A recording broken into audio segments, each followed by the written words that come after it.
not supposed to be here. It says Rose on the podium. Come on.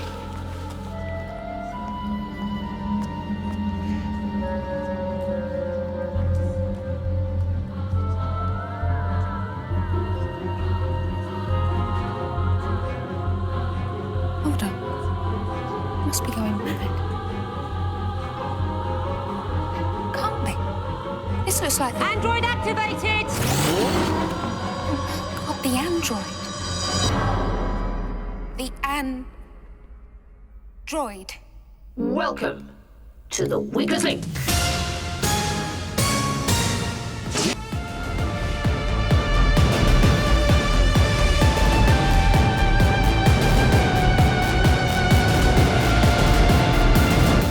Hello and welcome to Who Watches Who, a Doctor Who podcast with me, Matthew, and as always, I am joined with... Hello, it's Scott. Hello, Scott, and today is the day. We are finally done with Classic Who. I never thought that we'd ever make it here. Classic Who absorbed this podcast for half a year. And we've finally moved on now to Modern Who as we watch every Doctor chronologically. We have covered the first, the second, the third, the fourth, the fifth, the sixth, the seventh Doctor up throughout this year. We didn't cover the eighth Doctor because we have a 5-hour podcast on the movie. You should go back and listen to that to get that covered. And we are... Oh, excuse me. We are now looking at the ninth Doctor with Christopher Ecclestone, and we... So, such a professional podcast so far. You've had me waiting for like 20 minutes here, and now you're just burping in the middle of the introduction. Absolutely shocking. Well, just be glad that we're recording at all. We are looking at Bad Wolf this week and The Parting of Ways next week with Christopher Ecclestone. Two very fun episodes. This episode first aired on the 11th of June 2005, which was a Saturday and an extremely upsetting 18 years, 1 month and 20 days ago. People born on the day that this episode came out can vote. Crazy.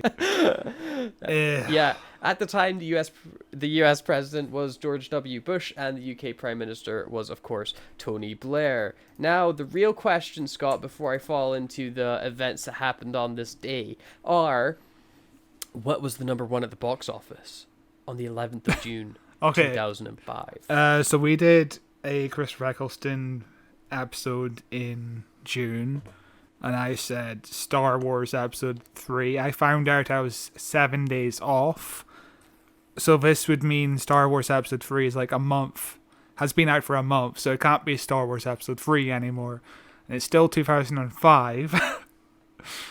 What other movies came out in 2005? Robots. A lot. It's a good year for movies. Just give me it. You are extremely close with Star Wars Episode 3. Star Wars was number one at the box office until a week before this movie came. Or, like, this movie knocked it off number one at the box office. Yeah.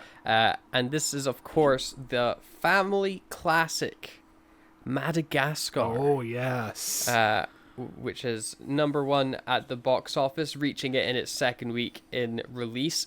It will be knocked off number one tomorrow, June 12th, 2005, by Mr. and Mrs. Smith. Right. A movie I've never seen in my life. Same here, yeah. And then, of course, we're doing a reboot of it, so look forward to that. Yeah. And that only is number one for a week before it gets knocked off by Batman Begins. Oh, it is a Jesus. very, very stacked cinema. 2005 is a good year for releases. But yes, it is Madagascar that is number one at the box office this week. Great movie. I remember loving it as a kid. I thought it was a lot of fun. I remember having a DVD of either the first one or the second one. And in the special features, there was an interview with Ben Stiller where he was talking about how successful Madagascar was and that they're working on the next movie, which is going to be called, I think it was Madagascar 2, it must have been. And the trailer was, in the trailer, he says the title, or the working title for Madagascar 3, which, of course, in Madagascar 3, when it released, it was Europe's Most Wanted. No, Madagascar 2. It was Madagascar 2. So Madagascar 2, the title is Escape to Africa. But in the DVD extra, he was talking about the sequel to Madagascar, which was going to be called The Great Escape. That's awful. Yeah, you can see why they changed it. Yeah. But still very funny. That is on physical media somewhere, lost to the ages, because I definitely don't have that DVD anymore. I feel that's a vivid memory I have. I've watched Madagascar probably. The last time I watched it was probably like 6-7 years ago. It holds up decently. There's too many references for my liking. It's like, oh yeah, here's the Planet of the Apes Shrek reference. formula. Yeah. I remember the third one being really fucking good though. Like the animation is really good in the third one. I'm least familiar with the second one because I think I only saw it like once or twice, and all I remember is the I like you big, I like you chunky song. Yeah, I definitely saw the first one the most. Yeah. I don't really remember much of the events of the sequels at all, but yeah, they're fun movies. Decent DreamWorks. Did you ever play the PS2 game? I never played the PS2 game, but I did watch the TV show about the penguins. Oh yes, it's decent. Well, there's so many. There's so many spin-offs. There's currently a TV show about them There's a as Netflix kids. one, isn't there? Yeah, there's a Netflix King Julian show. DreamWorks Amazing. love to milk their properties. Fair on them. Just the gift that doesn't stop giving. But let's turn our eye back to history. Christ, and look at the 11th of June. That Christ was certainly in what history. What was going on? Well, actually, in 1184 before Christ, in BC times, the Trojan War, Troy is sacked and burned, according to calculations by Eratosthenes. I can't say the name. I'm not a Greek historian. But there are big battles happening in the Trojan War, which was or wasn't a real battle based on poems. That's how we know a lot of Greek history, I think, is just through poems. So that's interesting. But if we then flash forward to 1776, a very famous year, the Continental Congress creates a committee to draft a Declaration of Independence with Thomas Jefferson, John Adams, Benjamin Franklin, Roger Sherman, and Robert R. Livingston as members. These, of course, they will finish this Declaration of Independence on July 4th, but this is the day, 11th of June, that they were told, hey, get that written for us. In 1928, Alfred Hitchcock's silent film Case of Jonathan Drew, or The Lodger, is released. It's not a Hitchcock movie I've ever seen. Have you seen The Lodger? Hello? Hello? You were frozen for a long time there. What are you talking about now? I wasn't frozen at all. I will just restart what my sentence was. In 1928, Alfred Hitchcock's silent film Case of Jonathan Drew, or The Lodger, is released. It's not a Hitchcock movie I've ever seen. Have you ever seen The Lodger? No, but I've seen the adaptation of that movie, like the remake. It was starred James Corden and Matt Smith. Amazing. Oh yeah, Doctor Who episode. Good episode. Yeah, incredible. I'm sure it's exactly like the 1930 Hitchcock film. 100%. In 1939, the King and Queen of England taste the first hot dogs at FDR's party. I included this just because I thought it was very funny that, in the 1930s, they'd be like, ooh, a hot dog. And I like, did they eat it like filthy animals with like ketchup and mustard with their bare hands just ripping into it? Or did they, like, I feel like they used a fork and knife for some fork reason, and knife. It has to be a fork and knife. which is just the wrong way to eat a hot dog. Like the Seinfeld episode where everybody eats a Snickers bar using a fork and knife for no reason.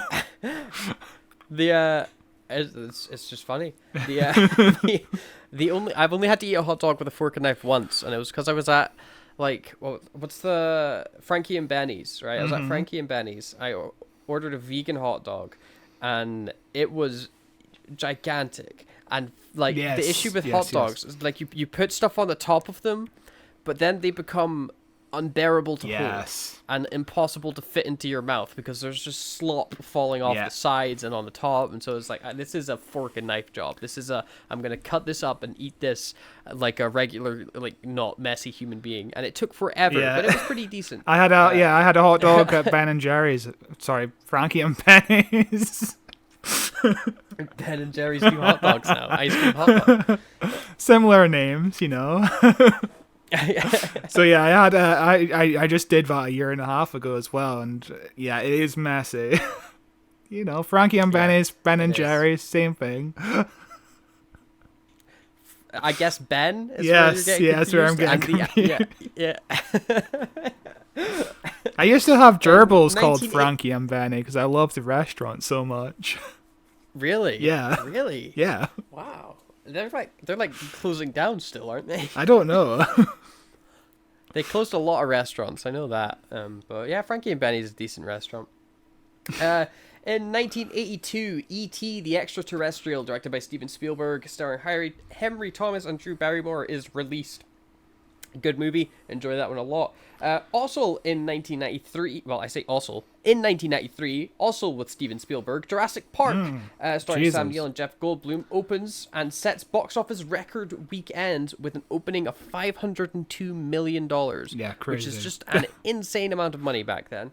And Yeah, for whatever reason, Spielberg really likes releasing movies on the 11th of June. yeah, and none of the sequels managed to replicate the same success as the first one. Like, none of the sequels are good. Yeah.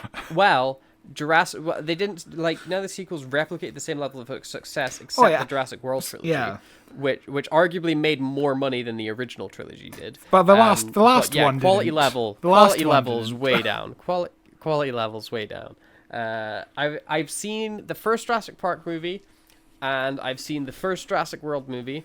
I watched the first Jurassic Park and went, this doesn't need a sequel ever. This is a perfect standalone movie. Then I watched Jurassic World and went, that was okay. And then they continued to make sequels, and I was like, no thanks, not for me. I've seen. Yeah, no, I love that first movie. That first Yeah. movie is incredible. The first movie is a masterpiece. The second movie starring Jeff Goldblum is decent. The third movie is fine. Jurassic World is also fine. And I never saw the Jurassic World sequels, but, you know, just not as good as the first one. You can't beat the first one, and the special effects still hold up because they still do model work alongside CGI, which is how it should be done, really. Yeah, the movie looks incredible still. Like, you would never believe that film is, like, 30 years old, you know? It's 30 years old this year, actually. Yep. Jesus Christ. Yeah, amazing movie. In 1996, Bob Dole resigns from U.S. Senate so that he can run for president. I included this only for one reason, and that is, if you don't know who Bob Dole is the most hilarious nominee for president that the Republicans have ever given. Because Bob Dole always referred to himself as Bob Dole. Yeah. So whenever he was talking, he's like, Bob Dole thinks, or Bob Dole says, and it's like, he always referred to himself in third person, and it's incredible to listen to him talk. It's hilarious. I'm only aware of that through The Simpsons, and I believe it was The Simpsons or Futurama, or one of those adult shows. Yeah. Yeah, it's incredible. Truly, he didn't win, surprisingly. But that is everything that happened on this day in history. So, Scott, why don't you take us back to the 11th of June, 2005, and tell us a little bit about the making of this episode? Yeah, of course. Obviously, Bad Wolf is all about reality shows and daytime TV, which was a big thing for Russell T Davies. He was a huge fan of reality TV, and obviously the early 2000s was the big boom of reality TV because that's when Big Brother premiered. Have you ever seen Big Brother in an episode in its entirety? Not once in my entire life have I sat through Big Brother. I have seen maybe a clip on the internet from like something like got like posted and ended up on my feed, but even then I don't think I've ever seen a full clip. Like I don't think I've watched more than more than 15 seconds of Big Brother in any given sitting. So I'm aware that there's like a giant like god voice in the house, and that there's like a room where everyone goes to talk about the drama, the diary room, and that and that they all have to like live in a house together for like however long, which doesn't seem like it would be really that hard to do, except obviously the entire time you're getting prodded by producers to just be the worst person ever, to make it unbearable. And for sure there's plants there that are there to make life hell for normal people. So like it's like you get like maybe 3 regular people, then you get in like 2 actors who are getting paid to misbehave and make an ass of themselves. That's how I would run the show, because otherwise, like if you got like 5-6 regular people and put them in a house, I feel like it would be the most boring TV show of all time, because they would just get on, you know. Like yeah, so I grew up in a household. My mum was a big fan of the show, and I didn't have a TV of my own at the time, so going to my bedroom was like a nightmare because I love TV. And so I would often be in like the living room, and she would watch the show all the time. And so I've probably seen like at least 10% of Big Brother, and 10% of Big Brother Christ. is too fucking much. It's absolute trash. Am I right in my theory though that there's definitely Certainly, like, fake like bad actors Yes. paid? Yeah. Big Brother is of There course has to relevant again because it's coming back in October, Coming back, I think. baby. Yeah. We could have applied. They had open calls to join. I suggested that we apply and get on Big Brother. But Yeah, every time you open up ITVX to watch classic Doctor Who, you're greeted with, "Oh yeah, you want to join Big Brother?" And I'm like, "No." we could have done it. Imagine we get on Big Brother and we're like, listen to our Doctor Who podcast, and then like we just do like nothing the whole time, and we just sit in silence. And Well, as the Doctor says, you know, when people leave Big Brother, they can sell publicity books and all that shit. We could have made it big with our podcast. Has anybody big come from Big Brother? Has anybody gone on to have a career? Oh, Sam Pepper, Andrew Tate. Oh, the classics. Were they Big Brother guys? Yes.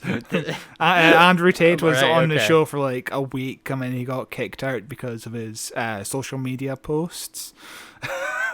And then, of course, Sam Pepper lasted like 2 weeks, and then he went on to be a big prank guy and quality Christ, dude. I haven't thought about Sam Pepper since I was like 15. Well, Jesus what a Christ. nightmare. And yeah, of course, there's been other people. Jane Goody, I think her name is. I don't know. Don't know who that is.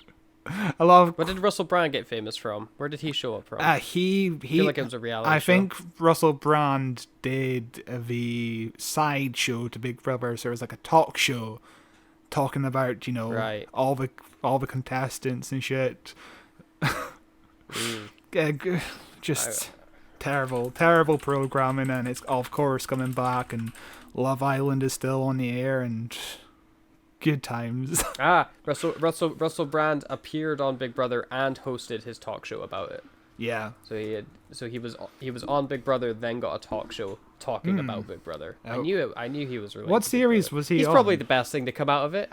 Now though, I mean, if we're talking about like 2008 Russell Brand, fair enough, because he was in movies like Forgetting Sarah Marshall. He's brilliant in Forgetting Sarah Marshall. But now he's far. The series was shown in conceived, written, hosted by Russell Brand. He was Big Brother's Big Mouth in 2004. Yeah, Big Brother's Big Mouth is so the talk show. presumably- So I don't think he Yeah, was a presumably- contestant. Yeah. He began his career as a comedian, later becoming an MTV presenter, and then he went to join yeah. Big Brother's Big Mouth.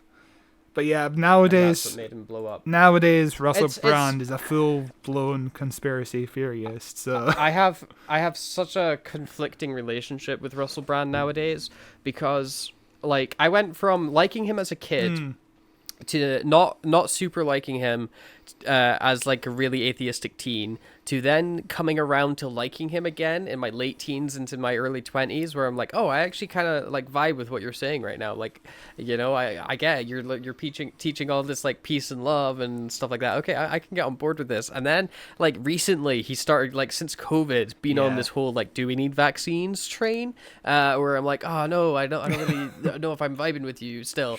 And he keeps talking to people where I'm like, why are you talking to this person? What are you doing, Russell Brand? Where are we going? You're falling down this rabbit hole. I don't think you want to know where it ends up. But he recently held like this huge like hippie commune thing.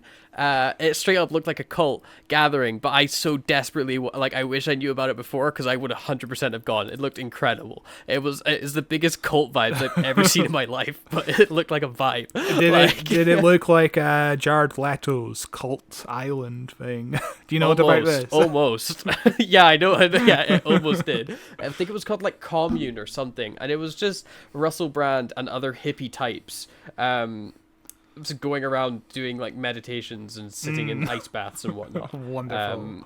But you know, it looked like it would have been a vibe. What was it called? He keeps posting about it on his Instagram. Like, it makes me jealous. Oh God, what was it? But yeah, I went on a Community. similar path. Yeah. I went on a similar path to you, as whether or not I like Russell Brand. You know, he's certainly got a personality, you know. I think he's very funny. He can be, and I like his I like his early movies. Yeah. His later movies, not so much. And he's in some decent stuff. He pops up every now and then where he can be funny.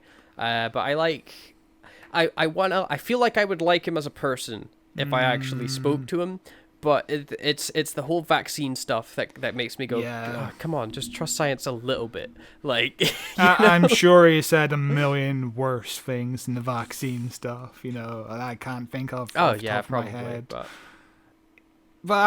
as far as I'm aware, he's not come out as anti-trans or anything like that yet. So let's Google this. Let's Google this live on air. Yeah. Oh gosh. Let's find out. Do I still like Russell Brand? Some aspects of gender are a construct. Yeah, okay. That's like vaguely supportive without outright it saying sounds anything, like so you don't lose. He defends Bruce Jenner after as he defended. The headline says he defends Bruce Jenner, but Caitlyn Jenner. I mean, come on. Oh Christ! Yeah. Yeah, as the Independent reporting this, but he defends Caitlyn Jenner after former Olympians objected to transphobic bullying. So, at least in 2015, he seemed to be, you know, this is 2015. Yeah, but 2015 was kind of 2015 to like 2019 is kind of peak Russell Brand. So we'll see what he's like modern day Russell Brand, but he's not all in my bad books, but he's definitely getting there. Yeah, I Jordan Peterson versus Russell Brand. I unsubscribed from his YouTube page because he kept having these like right wing people on it. And I was like, I don't want to engage in this content. Yeah, he's on Rumble right now. He's got a big platform on Rumble, which if you don't know is like it's a place where everyone goes where they get banned off of YouTube. That's where Andrew Tate and Alex Jones are, and it's a good website to hang out It's insane because Russell Brand isn't even banned off YouTube. Like, he's got a very big presence on YouTube, but he, you know, he's his whole thing is because he's like, oh, we're pro free speech and, you know, like anti-censorship and stuff, and it's like, I don't think you understand what you're talking about when you say you're pro free speech. But anyway, this is a Doctor. Yeah, we've gone way off topic, but this is a Doctor Who podcast. Russell Brand's on topic. He was on Big Brother. Big Brother features in this episode. It's fine. Russell Brand for the 16th Doctor, perhaps.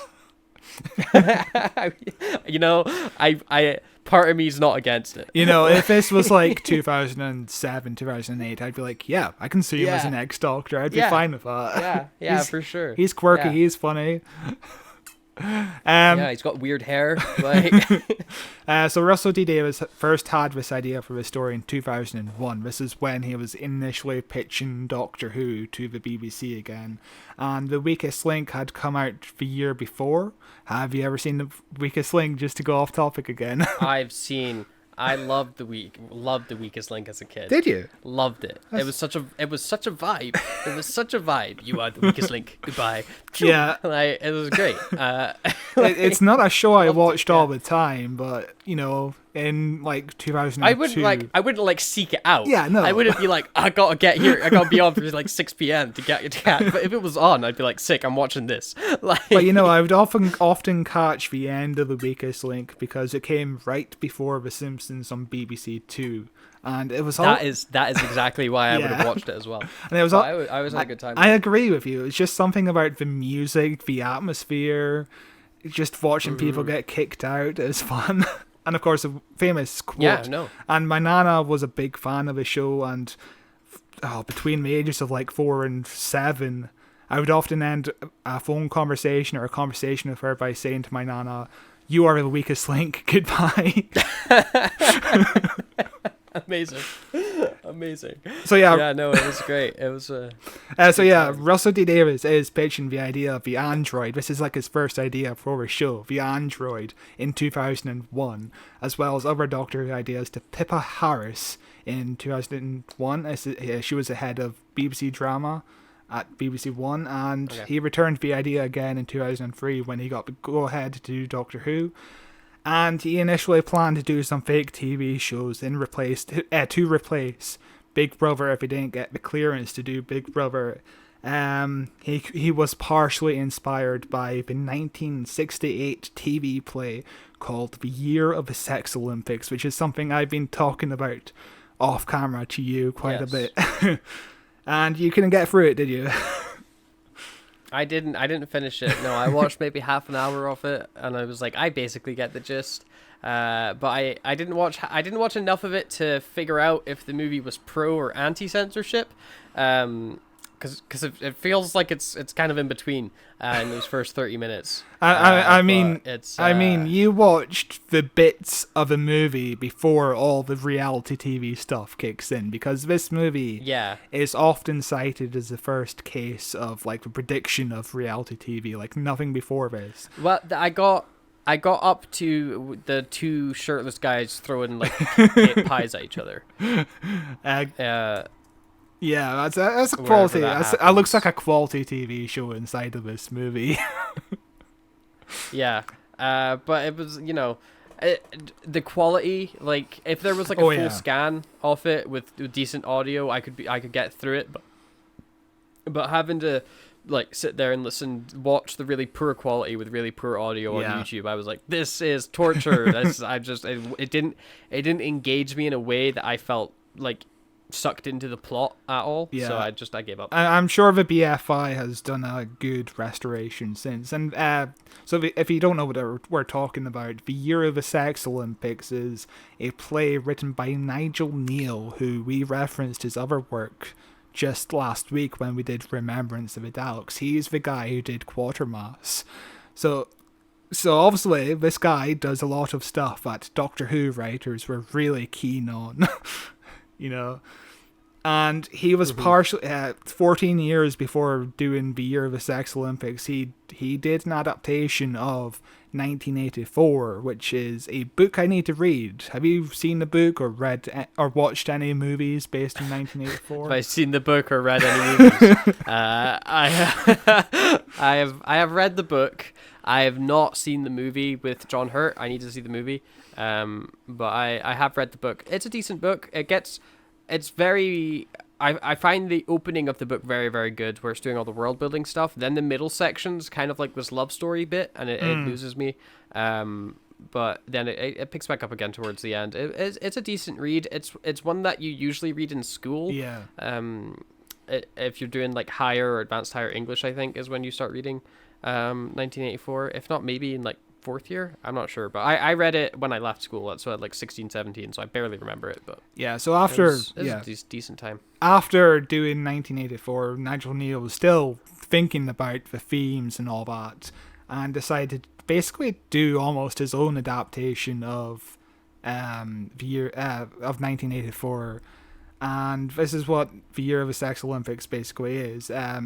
If you don't know what the play is about, there's basically two classes of society. There's the lower class who basically just watches TV all day, and there's the upper class who makes the TV, and all the TV is either lowest common denominator shows like two men throwing pie at each other, which does look like a good TV show. I would watch that. I'm sure there's a live stream on Twitch that is just that. But the main thing these people are being fed, the lowest class people, is the Sex Olympics, which is a 4-hour, every night you watch people having sex. And eventually these people are getting sick and tired of watching the Sex Olympics. Suddenly one day there's a protester who dies during the Sex Olympics, and suddenly the audience is very receptive to it. They're laughing at the fact that this guy dies because it's the first interesting thing that's happened in the show in a while. And the head of the program decides to do. They think about it and they decide to do They decide to do a program Good where sentence. all of the where every event is unexpected, and they decide to send a man, his wife, and his kid off to a remote Scottish island where basically they just watch them do stuff all day, like make fires, which this society doesn't know how to make fire. They don't know what the wind is. They've never been outside. They don't know basic thing like grass or sheep. And we just watch these people all day doing absolutely nothing.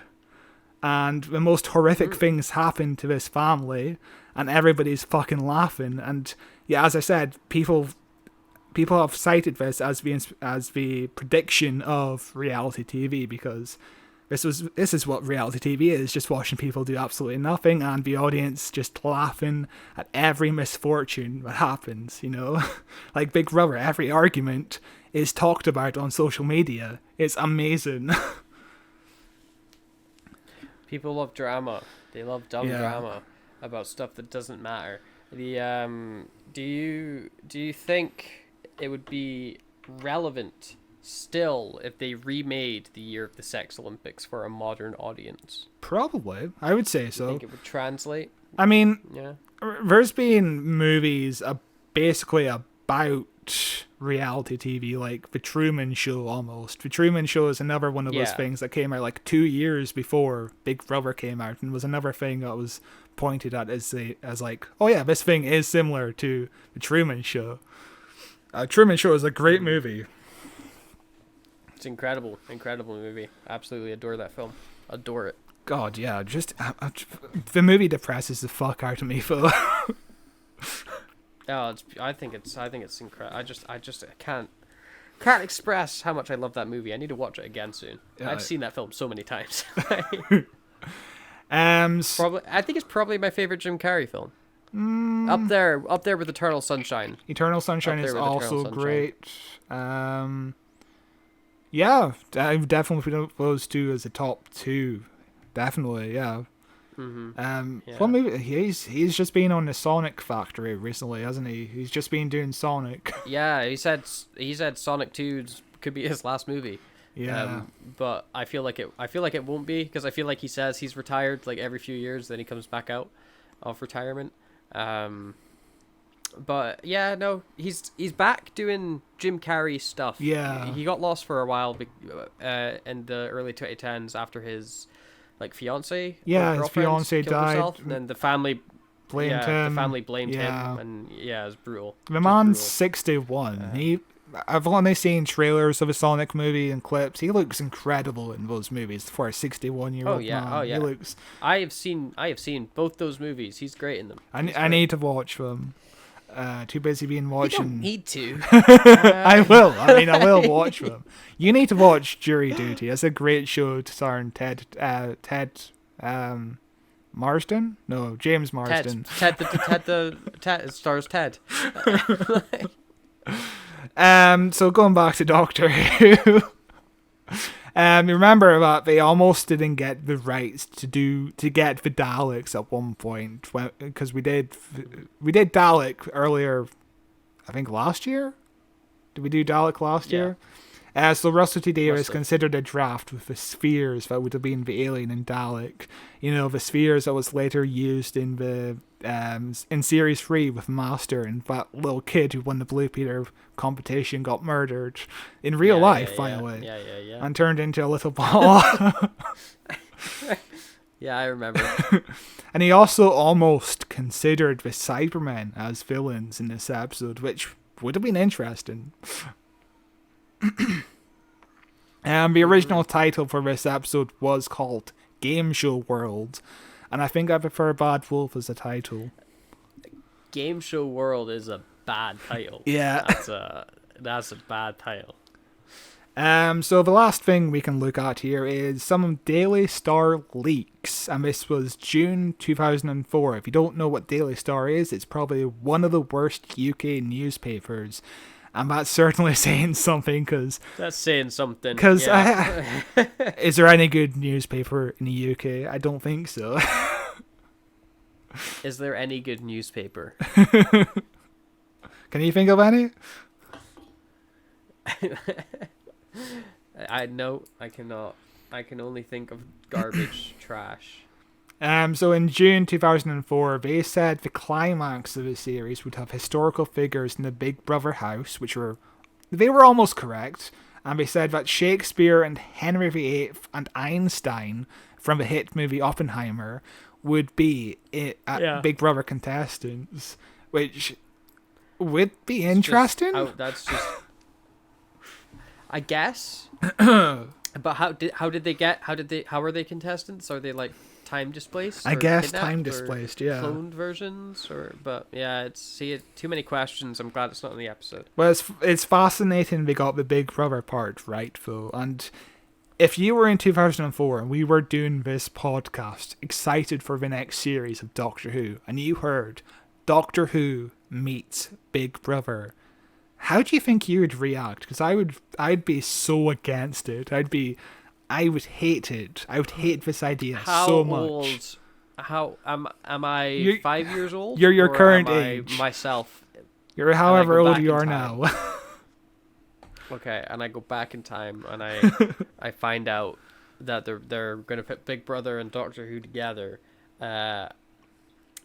I would say I'm against it, but open to the idea if it's done in an interesting way. Where if it's like, I feel like if it's like a Big Brother reality show, but set in the universe of Doctor Who, so it's like a fictionalized reality show, I feel like you could do something interesting with that. Or even if it's like the Big Brother cast get cameo appearances on Doctor Who, that I'd be like, I don't want that. Why would I want to see someone I don't care about on the show? Yeah. But yeah, it would depend on what the idea was, you know. Yeah. I would be leaning negatively towards it. I would definitely too, because just from the sound of it alone, it's like Doctor Who is just trying to capitalize on something that's really successful, and it comes across as cheap and gimmicky. Whereas, you know, in the final version of the episode, it works really well, and it makes a good point about the potential future of, well, not even the potential future, but just the idea of how reality show warps people's minds, basically. But yeah, this comes to the end of our Writer's Corner. Do you want to jump into the episode? I guess. I feel like we covered everything, though. You know, we talked about Russell Brand. Good episode. Let's just end it. That's it. Like, yeah. I've never seen it for real before. Not from orbit. Planet Earth. What's happened to it? Well, it's always been like that ever since I was born. See that there? That's the Great Atlantic Smog Storm. It's been going 20 years. We get news flashes telling us when it's safe to breathe outside. So the population just sits there? Half the world's too fat, half the world's too thin, and you lot just watch telly? 10,000 channels, all beaming down from here. The human race, brainless sheep, being fed on a diet of... Mind you, have they still got that program where 3 people have to live with a bear? Oh, bear with me, I love that one. And me, the celebrity edition where the bear got in the bar. But it's all gone wrong. I mean, history's gone wrong again. This should be the fourth great and bountiful human empire. I don't understand. Last time I was here, I put it right. No, but that's when it first went wrong. 100 years ago, like you said. All the news channels, they just shut down overnight. But that was me. I did that. There was nothing left in their place. No information. The whole planet just froze. The government, the economy, they collapsed. That was the start of it. 100 years of hell. Oh my. I made this work. So, this episode begins with a quick little recap of a previous episode. That would be the episode famously known as The Long Game, which is a very fun episode. That's the episode with the guy Adam who gets the brain clicky thing. And has Simon Pegg in it, and the big alien with the name I can't pronounce. I don't think Adam is in the flashback, but he's not focused on it at all. He is. It's always interesting to go back to series 1 and think every love interest to Rose, except for Christopher Ecclestone, turned out to be a sex pest. Yeah, it's kind of gross, but yeah. Obviously, reusing Satellite 5 was for budget reasons, and because it's obviously cheaper to reuse sets, and this is series 1 of a show that might not do so well. So, constantly going back to the locations is a smart move, and it at the end of the day, it makes the series feel, connected. It makes old episodes feel connected to the new episodes. It's really well done, I think. Yeah, I think it's really fun, because this is a sequel episode to that episode. It's set 100 years in the future, where previously, like at the end of the episode, they're like, we saved the future, everything will go back to normal. But then we come back and we see actually things have gotten worse. So what's gone wrong? It reminds me of an old fun idea. It reminds me of an old William Hartnell episode called The Ark, where the first 2 episodes have the Doctor and his companions they land in a spaceship where they have to solve a problem, and then they come back to the spaceship in the last 2 episodes, 700 years later, and they discover how far along the spaceship has come. It's the same idea, which is, we need more sequel episodes of Doctor Who, I think, because we don't get enough of them these days. We almost never, the closest you get is a part 2, you get an episode split into 2, but a direct sequel episode spaced apart from the original episode is a fun idea. I'd even be okay with them making another episode set on this starship thing with the new season. Be like, this is maybe another 100 years in the future or something, but the Doctor's just taking a long time to get to it because of being distracted by other stuff. And then Shooty gets there and he's like, oh wait, hang on, I thought I fixed this ages ago. I used to wear a leather jacket when I fixed this, and I feel like it'd be really interesting to go back with the modern Doctor. I mean, another thing in the Russell T Davies run was the New Earth trilogy, Face of Bo. That was a trilogy that spanned across 3 series. So we need more sequel episodes, because we used to get them quite often in the classic series. We just really need some more. It's one of those things that I hope Russell T Davies brings back when his episodes start, is this feeling of continuity in the show. Those first 3 seasons of Doctor Who feel so connected, and you watch as recurring aliens happen, technology progresses, characters remember things, the Earth changes around, the aliens coming back and becoming a presence, this is where you get the Prime Minister lady, whatever her name is, unit coming back is purely because all the aliens start coming in again, and Torchwood itself being founded and stuff like that. It becomes this whole connected little world in those first 3 seasons that then shatters and falls apart when the cracks in the universe come in and the silence come in, and Moffat gets in, starts mucking around with stuff, and then Chibnall comes in and mucks around with it even more. So I'm interested to see if Russell T Davies will bring us back into that sense, especially because they want to build this Whoniverse, as they keep calling it,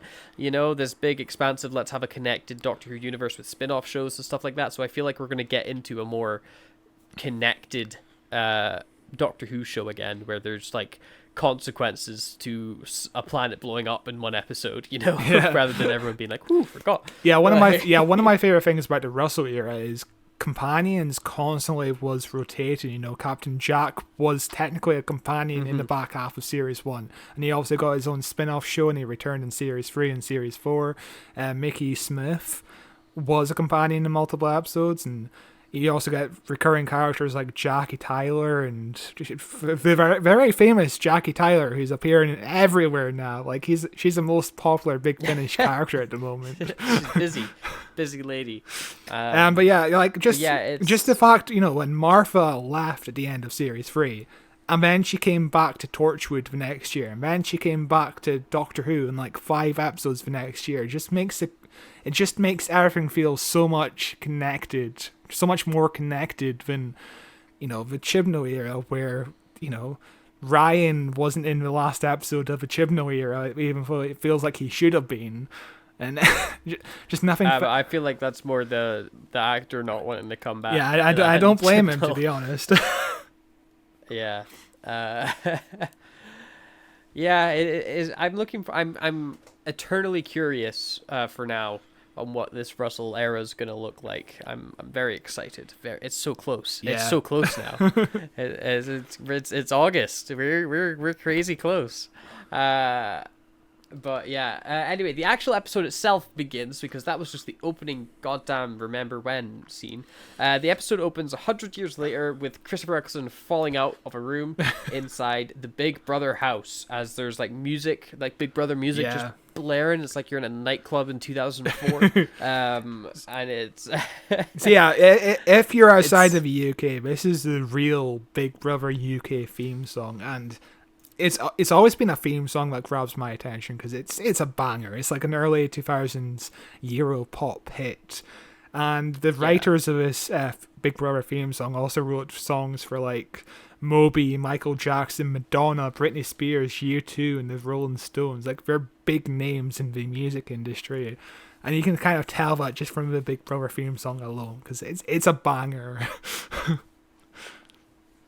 It is a bop. It is definitely a bop. But, you know, Ecclestone's very confused about this, and eventually he gets called into the diary room, where he sits down in a very ridiculous-looking red chair that's made of like 4 giant balls. Yeah. It's a weird looking chair. So apparently, and they're like, hey, you're live, don't swear. Apparently that red chair got reused in the actual Big Brother show like 5 years later, you know, when it was the final days of the Channel 4 era of the show. That red chair got brought over to Big Brother, and of course Big Brother gave him the license to use the music. They even painted the galaxy eye in the room, which is a really cool looking eye. It took 11 months to negotiate with Channel 4, and they even got Davina McCall at a late stage. She wound up recording her dialogue on the day of the launch of Big Brother Series 6 on the 27th of May 2005. So this was like 2 weeks before the episode aired, and they finally got Davina McCall in the episode. Incredibly late. Crazy. It's crazy that the BBC themselves were willing to go into negotiations with Channel 4 for a year for a show that they don't even know is going to be successful or not when it comes back. You know, and the fact that Channel 4 were like, yeah, we'll let you do it. It's fine. Channel 4 are proven constant chads. Yeah. They are constant chads. And in British TV, Channel 4 are like the best ones. They're like the cool channel. You know, they do all the fun shows. Yeah. They got Adult Swim on there. Yeah. Yeah, Channel 4 are pretty decent, but recently they've really fallen off, and that's no fault of their own. It's just, you know, the budget isn't where it used to be, really. They have that show, Naked Attraction, which feels like it's a show that belongs in the year of the Sex Olympics. It's just, you know, it's just looking at naked people. It's just naked bodies. Just looking. It's got, I feel like, you know, as much as it is a show that is like just nudity, it is also a show that shows off like regular person bodies. you know, and it can present a more positive body image. Because if you see someone on TV, you're like, oh, that guy looks like me, you know, like he just sort of looks like an average dude. Where like it's because it's not a show that people go on and they're like, look at my humongous schlong, Yeah, that's a fair or look read. at my perfectly trimmed body. You know, they're just regular people. As much as it is a weird show, it does have a positive slight to it. The original name of Big Brother in this script was Big Murder, and I'm glad they kept it at Big Brother, because if the doctor was called into the Big Murder diary room, and he's like, oh my god, someone died? What? Someone died in the Big Murder house? Someone got killed in the Big Murder house. later on, Russell D Davies does allow himself to just throw out all the puns. Oh, Countdown is about counting down a bomb.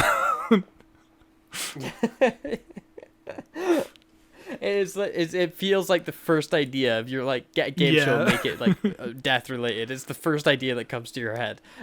Yeah, and this predates Squid Game quite a bit. It's like what? Yeah, over 15 years. Is Squid? Yeah, but I feel like is Squid Game coming back? I think it is. Yeah, it's getting a second season, and also maybe like a spin-off show or something. And the guy who makes it is getting no money at all. It was the biggest hit of like the decade. Great stuff. Yeah, it was a huge show. It's really cool. But like Squid Game itself, I don't think it was successful because of its originality. Like, it's the idea of a game show that you get killed on isn't really a super original idea, and even the big twist at the end of Squid Game is just Saw. Like it's just straight up Saw, but with like extra steps. And it was what I think made that show so engaging with people is the character writing was so good. Like the main character specifically, you're like, oh, you can relate with that. It falls into a lot of Korean shows are about class struggle because there's such a class divide in Korea. It's also what Parasite is about. Yeah. Great movie. With this whole class struggle storyline, which just a lot of people can relate to for look around at the general world reasons, as I go and log on to x.com. Good old x.com. I feel like that's why it resonated with people, and that's also why Parasite resonates with people, not because of the originality of the story, but because of the characters and the message of class struggle within it, But we'll still title this episode Doctor Who meets Squid Game.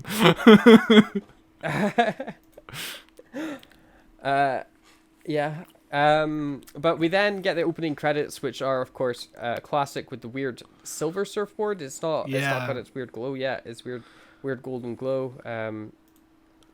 But it does have at the end credits, if I remember correctly. It's so strange. I don't understand season 1 of Doctor Who. But then we meet Rose and see what she's doing. She wakes up on the floor as Johnson from Peep Show comes over and is like, you gotta wake up, Rose. As he's like, the android word is law. We've got to go stand in place. And she goes over and she's like, wait, this looks exactly like You Are the Weakest Link. Yeah. What is going on? Because it is straight up the set. And then she's like, she sees the android in the middle and she's like, oh my god, the android. The android. Because obviously the lady that hosted The Weakest Link was called Anne. And this is very funny. Even though Anne Robinson hasn't hosted the show since like 2010, something like that. Yeah, but she is. To be fair, this continuation of the show on channel 44,000, it's taking the iconic bits off. You Are the Weakest Link, so it's taken like the stuff people remember. They remember Anne. They don't remember it's Ramesh that's on it, isn't it? Yeah. They don't remember him. They remember Anne. They remember Anne's she's got such a iconic voice. Oh yeah. For You Are the Weakest Link. It's such an iconic voice, and they remember the really bad 2005 graphics on screen. They don't remember the fancy modern They want the crappy 2005 graphics, please. that modern Weakest Link show isn't as big as it should be, because Weakest Link used to be on every single day. This new version of the Weakest Link only comes on occasionally, and it's with celebrities only. I think so, yeah. But the issue that it falls into is that the only shows on TV now are game shows. Yeah. So it's got so much competition. Like, where are yeah. you going to squeeze in another game show? Like, there's no dramas or anything that get aired live on TV. It's all game show. Game show, game show, game show, game show, game show. Like, But yeah, Anne Robinson was fantastic on The Weakest Link. Like, she was perfect. Like, all her sarcasm and just her bite, just like, and that's something I'm glad they didn't try to replicate when Ramesh was on the show. And Anne Robinson kind of like ruined her career almost by doing that, because she recently did Countdown. I don't know if you ever seen any of her Countdown episodes. She's a bit softer in her Countdown episodes, but she still comes across as mean. Like, and Countdown is a show where it's like comfort food, where it's like soft and it's like silent and it's just really relaxing. Like, I used to watch Countdown with my nana as well, and I'd point out all the letters and just be like, oh, well, that's an S. My name starts with an S. That's how I used to watch Countdown. It was like a bonding experience. And when she was on the show, she was softer, but her delivery was still harsh in a way. Like, she kind of ruined her career by doing that, I think. mm-hmm. But she is great in this episode. So... You thought she was dead? I didn't know she was still working. I straight up thought she was dead. How old is she? I don't know. She was an old lady when I was a kid. All right. Born May 25th, 1929. She is what? Wait, is this her? Jesus. No, that's a different person. That okay. She's like almost 100 years old. Born September 1944. Okay, this is her. She's 78 years old. Yeah. So still quite old. She's ancient. Yeah. But apparently, when Russell D. Davies met her, she was a complete softie. She was very nice, and she when I'm sure it's all for the camera. Yeah. What's that? Sorry. I'm sure it's all for the camera. Yeah, certainly. The mean persona, But did you ever see that Weakest Link episode of? No, it was a Weakest Link special where it was Doctor Who related, and all the contestants were like David Tennant, John Barrowman, K9. That was a great special. No, I don't think I did see that. It was fun. But it sounds like it would be. When they were recording this, we went to the recording studio and we bumped into Nicholas Parsons, who was the vicar in The Curse of Enric, which we actually covered on the show. And she took Mickey out of him, which was a fun experience for Russell T. Davies, because obviously he's a huge Doctor Who fan. And meeting Nicholas Parsons was like massive for him. And apparently Anne Robinson was a big supporter of Billie Piper. Like, Anne Robinson was like, oh, she's so clever, she's doing so well for herself, which is kind of sweet. Yeah. I mean, like, Billie Piper is one of those people that's been famous her entire life, so. Yeah. And she's not really fallen into any, like, major, like, drug problems or like, being in, like, scandals or stuff like that. She's lived a pretty regular human life somehow.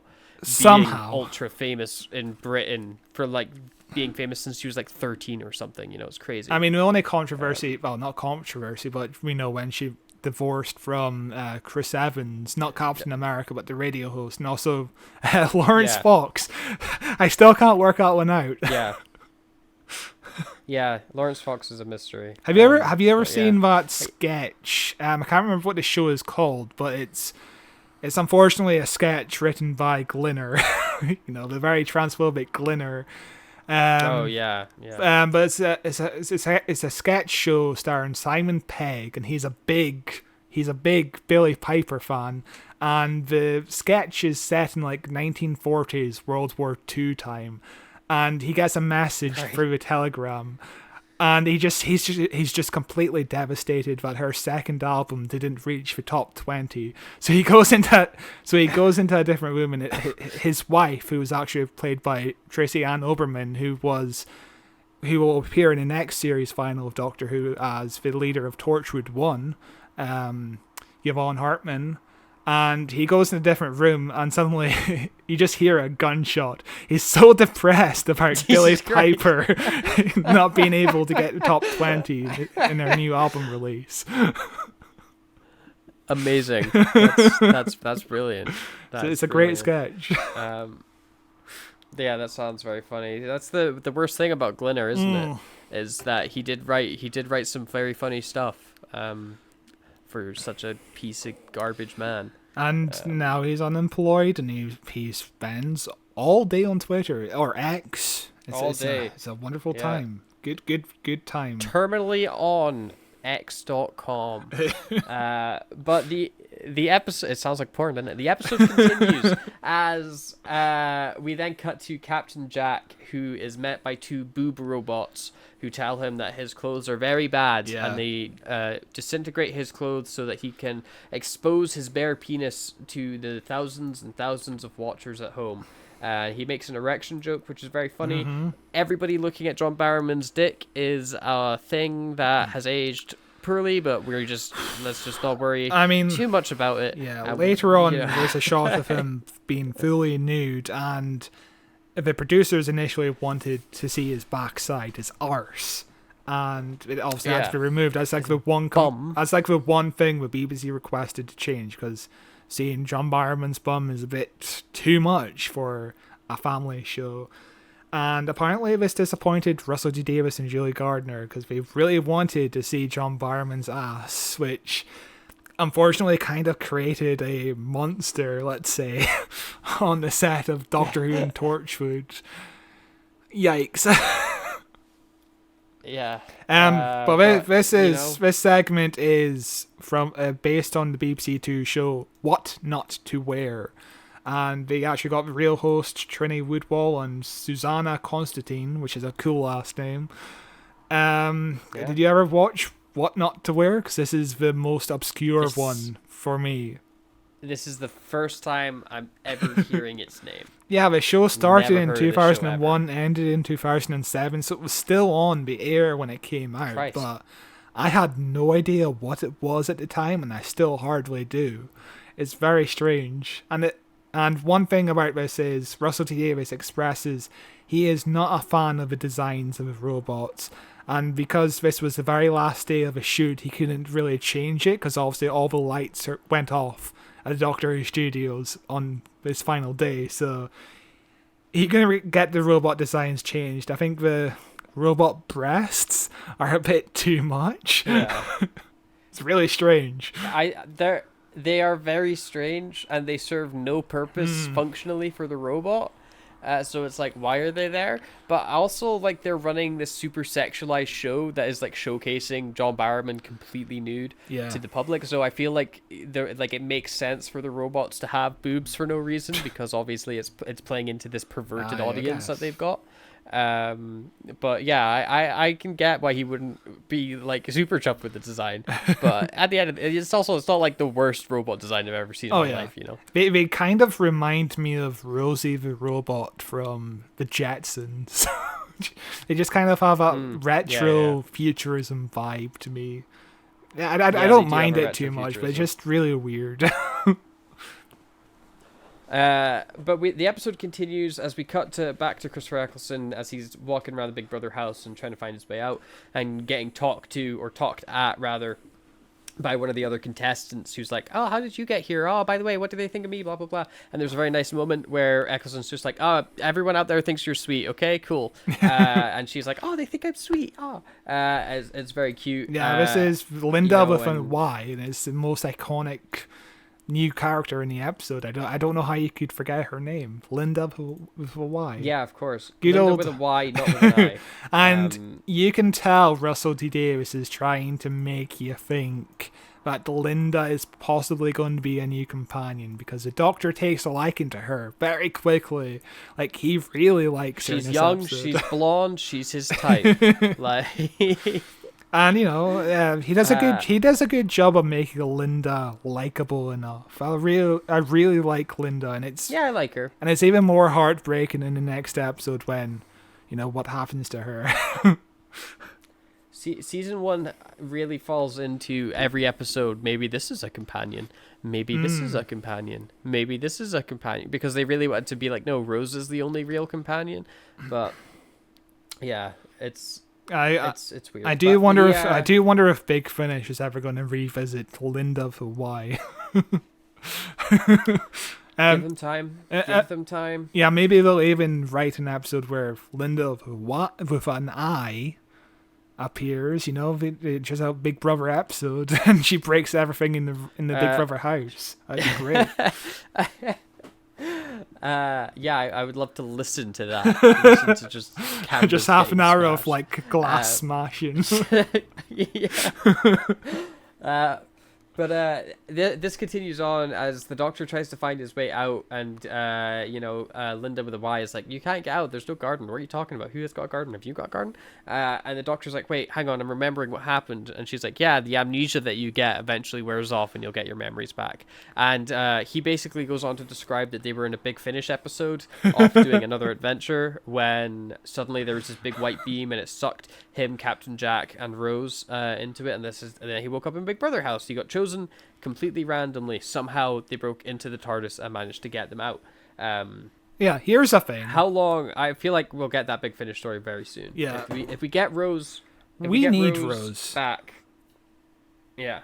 I don't know why they still haven't done a Big Finish story of Rose and 9, because these Ninth Doctor adventures have been going not that well recently. I don't think. Like I just have no interest in them. But if they announce tomorrow that Billy Piper is going to return alongside Christopher Ecclestone, be interested. Again. I'd immediately pre-order that shit. And here's the thing, the amnesia effect. Isn't it a little unfair to have Rose Tyler get amnesia and then be like, oh yeah, let's go on to the weakest link. You're on the weakest link now, and you're answering all these tough questions. Like, you can hardly think. But you don't get amnesia for everything in your life. Like, the Doctor doesn't wake up and is like, who am I? I know, what's going on? He's like, where am I? Like, you forget like the last 15 minutes. So like, she's not at such a big disadvantage. She's at a disadvantage of like, she has to just do the game show right now. Yeah. She gets no prep time for sure. But that's also because they've not been chosen on purpose. The plot of the episode, they didn't sign up for the game show. They didn't do the regular prep. They've just been sucked out. It's supposed to be unfair. But yeah, no, I get what you're saying. But then the Doctor goes on a big rant where he's like, there's something weird going on, I'm going to get you, as he points and yells at the camera. Yeah, he looks into a mirror and he's pointing to... Yeah. The other, it's basically like a prison mirror. It's a two-way mirror. He's pointing to the other side of the mirror. It's really cool. It's a good shot. It is a good shot. And from there, we pan out to the people watching him. Somebody comes over and is like, hey, I need to talk to you. And she's like, hey, just wait, because I'm about to go live with the weakest link. As we then cut to standard definition, the weakest link. Yeah, in 4x3. Yeah. In the year 5,000 or whatever, we revert back to 4x3, and we revert back to Anne Robinson as a host of the weakest link, and we go back to all the old standard graphics. Definition for a reason, because it's the standard. It should be everywhere. Nothing got better than standard definition. But yeah, we then get a game of the weakest link, which is pretty fun. Some of the questions that they get asked are they span from gibberish questions where it's like, what is the alien on Shkmemsme? And you have to be like, oh, it was obviously Bill. And they're like, bing, that's a point. And then the other question, it's like, literally one of the questions Rose gets, what's 258 take away 158? Oh, yeah. Like, how's that a question? Or there's a question about vowels and consonants, and it's like, in this word, what is it got all the vowels or all the consonants in it? It's like, well, obviously it's got all the vowels. There's way less vowels than there is consonants. But these are the kind of questions that get asked in the weakest link. It's just random. You'll get the most insanely difficult general question. Knowledge, yeah. I mean, random general but knowledge. I don't know if it's in this segment or if it's another segment later, but there's a question about Torchwood, and the guy replies with touchdown. This is the first Torchwood reference, Touchdown. which is Yeah. wild because you never consider it to be like a plot point in the next series. Like you're beginning to pick up on the fact that Bad Wolf is a plot point, but you don't pick up on the fact that Russell T Davies is teasing the next series.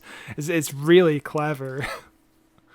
I really hope he's done stuff like this in Shooty's seasons, you know? Yeah. Like, I really hope he's just laid these little, like, Easter egg bits where it's like, I've been setting this up for ages, because it makes the payoff so, like, the payoff in this episode or the next episode, whenever it happens, with the Bad Wolf reveal, like, amazing. You know, yeah. But what if there's something from the first 4 series that he revisits, like just one key phrase that sometimes appears, and we just never picked up on it, and he brings it back? Yeah, that would be insane. That'd be real cool. I'm so excited to see what he's gonna bring back to Doctor Who. But the whole time when these questions are going on, Rose is just in fits of giggles, just absolutely dying, and like she's getting some of the questions right, but not all of them. And we then cut back to John Barrowman as he is trying on clothes, and this stuff it's just kind of lighthearted comedy. We find out that Arnold Schwarzenegger becomes a president at some point.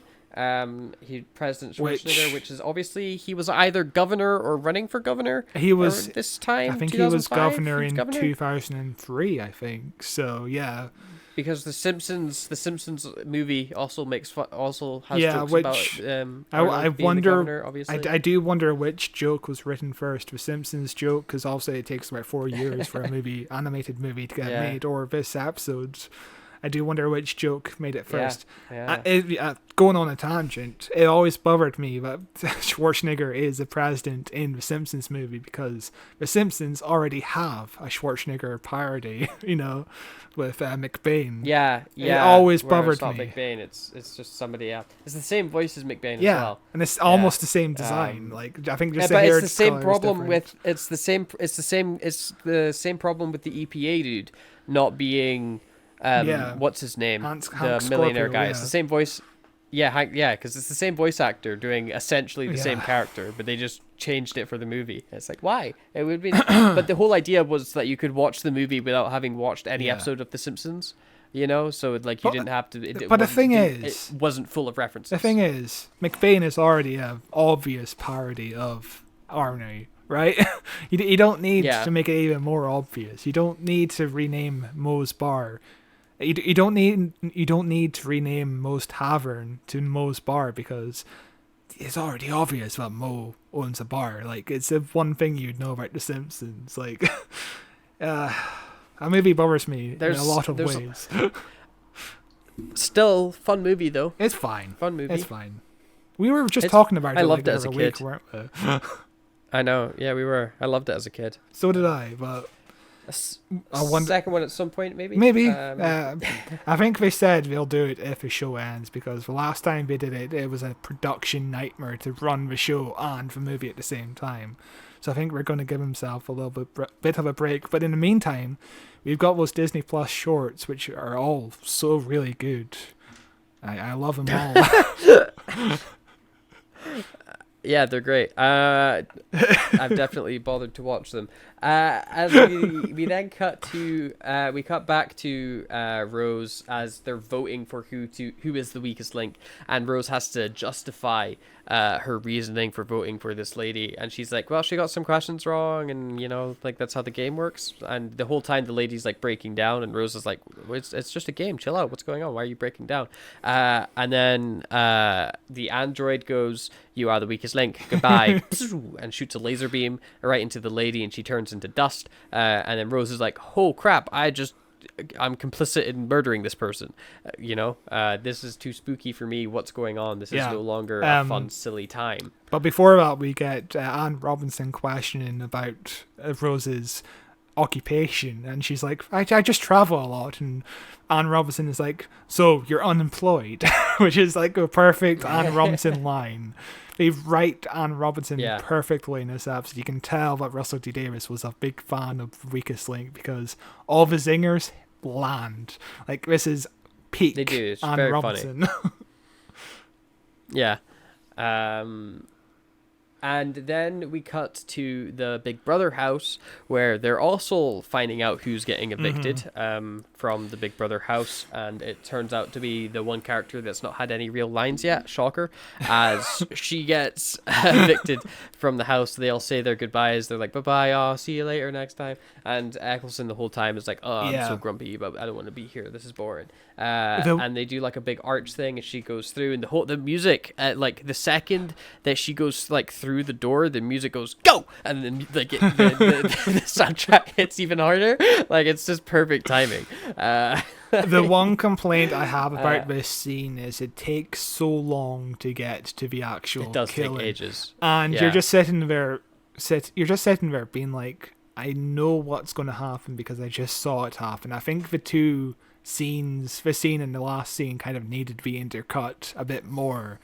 Keep going back and forth to both scenes going off at the same time, but at the same time, you wouldn't really get to listen to the Big Brother music, so the scene's fine as it is. Yeah, that's it.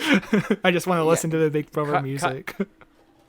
Cutting back and forth does make more sense structurally, but yeah, you would lose out on the soundtrack because you'd have to cut. Like, it would be like, like, or what's the Big Brother, like, go, like this like techno dance, and then cut to whatever the music is for the Weakest Link, if there even is music. It would be jarring. Or you just have the Big Brother music playing over all of it, and then it doesn't quite fit when you're looking at it would be a nightmare to try and like, make the two scenes cohesive.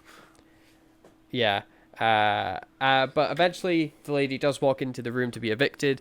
They're all very sad. Ecclestone's like, why are you sad? She's going to get a book deal and make a record and do all the stuff, get some money, live a cushy life.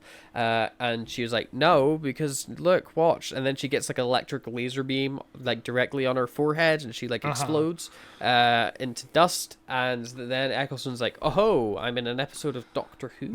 As we then cut away. Although I kind of feel like a Big Finish story where it's just Christopher Ecclestone in Big Brother, and he's reacting to all these stupid people, all these selfish, stupid apes, just going on about their business. Yeah. Like, I would listen to him just ranting and raving about these stupid people for 60 minutes, honestly. I would like that as a Big Finish story. The episode continues as we cut to some TV people, and they're talking about how weird things are, and that they've been noticing like something going on, and with these new contestants randomly teleporting in, there's bound to be something weird happening. And one of those tech people is like, I don't even think that they've been alive for ages now. As we then cut to giant blue terrifying lady with tubes and plugs going into her. She's like rattling off numbers, and she's like in charge of the TV station. It's such a cool design. It is. For this person, like, where they're just like caked in this like ultraviolet light. They look so intimidating and alien and weird, and it's so cool. Yeah. Also, you said the ladies from Tracy Beaker, which killed me because I was like, yeah, of course she was. Yeah, one of the, not the controller, but one of the producer ladies. The lady from Man. Yeah. But yeah, the one that goes, I think she's been dead for ages. Yeah. But the controller in the original script was originally going to be like a 14-year-old brain augmented kid named Edward.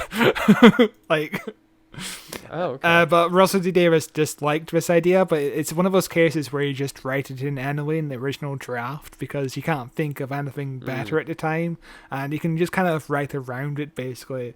And at one point, he also considered it to be an old man, but then he settled on just this lady. And it's, again, just the image alone is like burned into my brain because it freaked the fuck out of me as a kid. It's an intense image of just this lady who's just not even a lady. She's just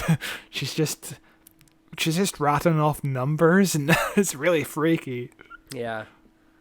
I don't remember getting freaked out by her. I definitely remember like it's such a like iconic and vivid image that it like burns into your brain. So it's one of those things where I'm like, I definitely remember watching that, but I don't remember it freaking me out at all. I remember just being like, this is so cool. Well, this is such a cool TV show. I love this show.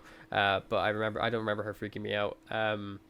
But we then cut to Ecclestone, who's back in the Big Brother house, or still in the Big Brother house, I should say, kind of arguing with people and trying to figure out what exactly is going on. And he gets given some lore and stuff like that about Big Brother, how there's like a heap of channels. There's 60 Big Brother houses on at the same time. And he's like, wait, hang on. How did the last person get evicted? You said they broke a camera, they broke something, kind of like this. And then he makes the one of the cameras explode with the sonic screwdriver, because the sonic screwdriver can do whatever you need it to do. Which is also very reminiscent of Year of the Sex Games, because when the man is being watched, he decides to destroy one of the cameras because he's just so angry with being watched. I mean, he doesn't realize there's more hidden cameras around the place, but he destroys the camera in almost the same way. It's interesting just how that interconnects with Year of the Sex Games. It's like the only vague reference I can pick up on in this episode now that I've seen the movie. There's also, we then cut to Captain Jack, who's naked still, and they're like, okay, you know, we've done all the clothes off and stuff like that. Now it's time for the face off. Yeah. As they, of course, reference Nicolas Cage and the fantastic movie Face Off. And you haven't seen the new Guardians yet, have you? No, but it comes to Disney Plus on the 2nd of August. Okay, we're recording this on the 1st of August, so I will have seen it this week. I'll be watching it this week. There's a great Face-Off reference in Guardians of the Galaxy 3 that actually pays off really well. I'm looking forward to you seeing it. It's great. Excellent. But Captain Jack's not having any of his face getting taken off, and he produces a gun from his backside, quite literally, and shoots both of the robots, killing them in a big explosion. It's very funny that Captain Jack just has this massive, like, not massive gun, but gun that can do massive amounts of damage just in his ass at all times, presumably. Yeah. You know? I do wonder if it's got to double as like a sex thing, doesn't it? You know? Like, it's got to like vibrate or something. Yeah, but imagine it accidentally went off while he's in the middle of a conversation with someone, and it's all of a sudden he just explodes. It's just goo. Yeah. like that has to be like a Torchwood gag or something. Like that should be in a Torchwood episode. Yeah, that would be funny. But we then come back to Rose as other contestants are getting shot off, but she's somehow staying on, and she talks to Johnson from Peep Show, and she's like, why are you still voting? Like, you're not voting for me. I'm consistently the worst. Why haven't you voted me off yet? And he's like, because you're a big idiot, and if I keep you on, I'll win.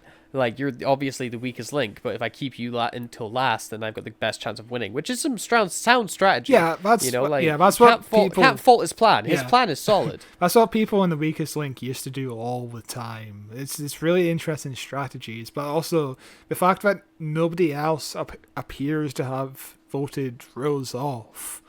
Like, yeah, like considering they all had the same strategy. Everyone was like, we got to keep Rose on. Yeah, considering she knows nothing about what's been going on for like the last 1800 years or whatever.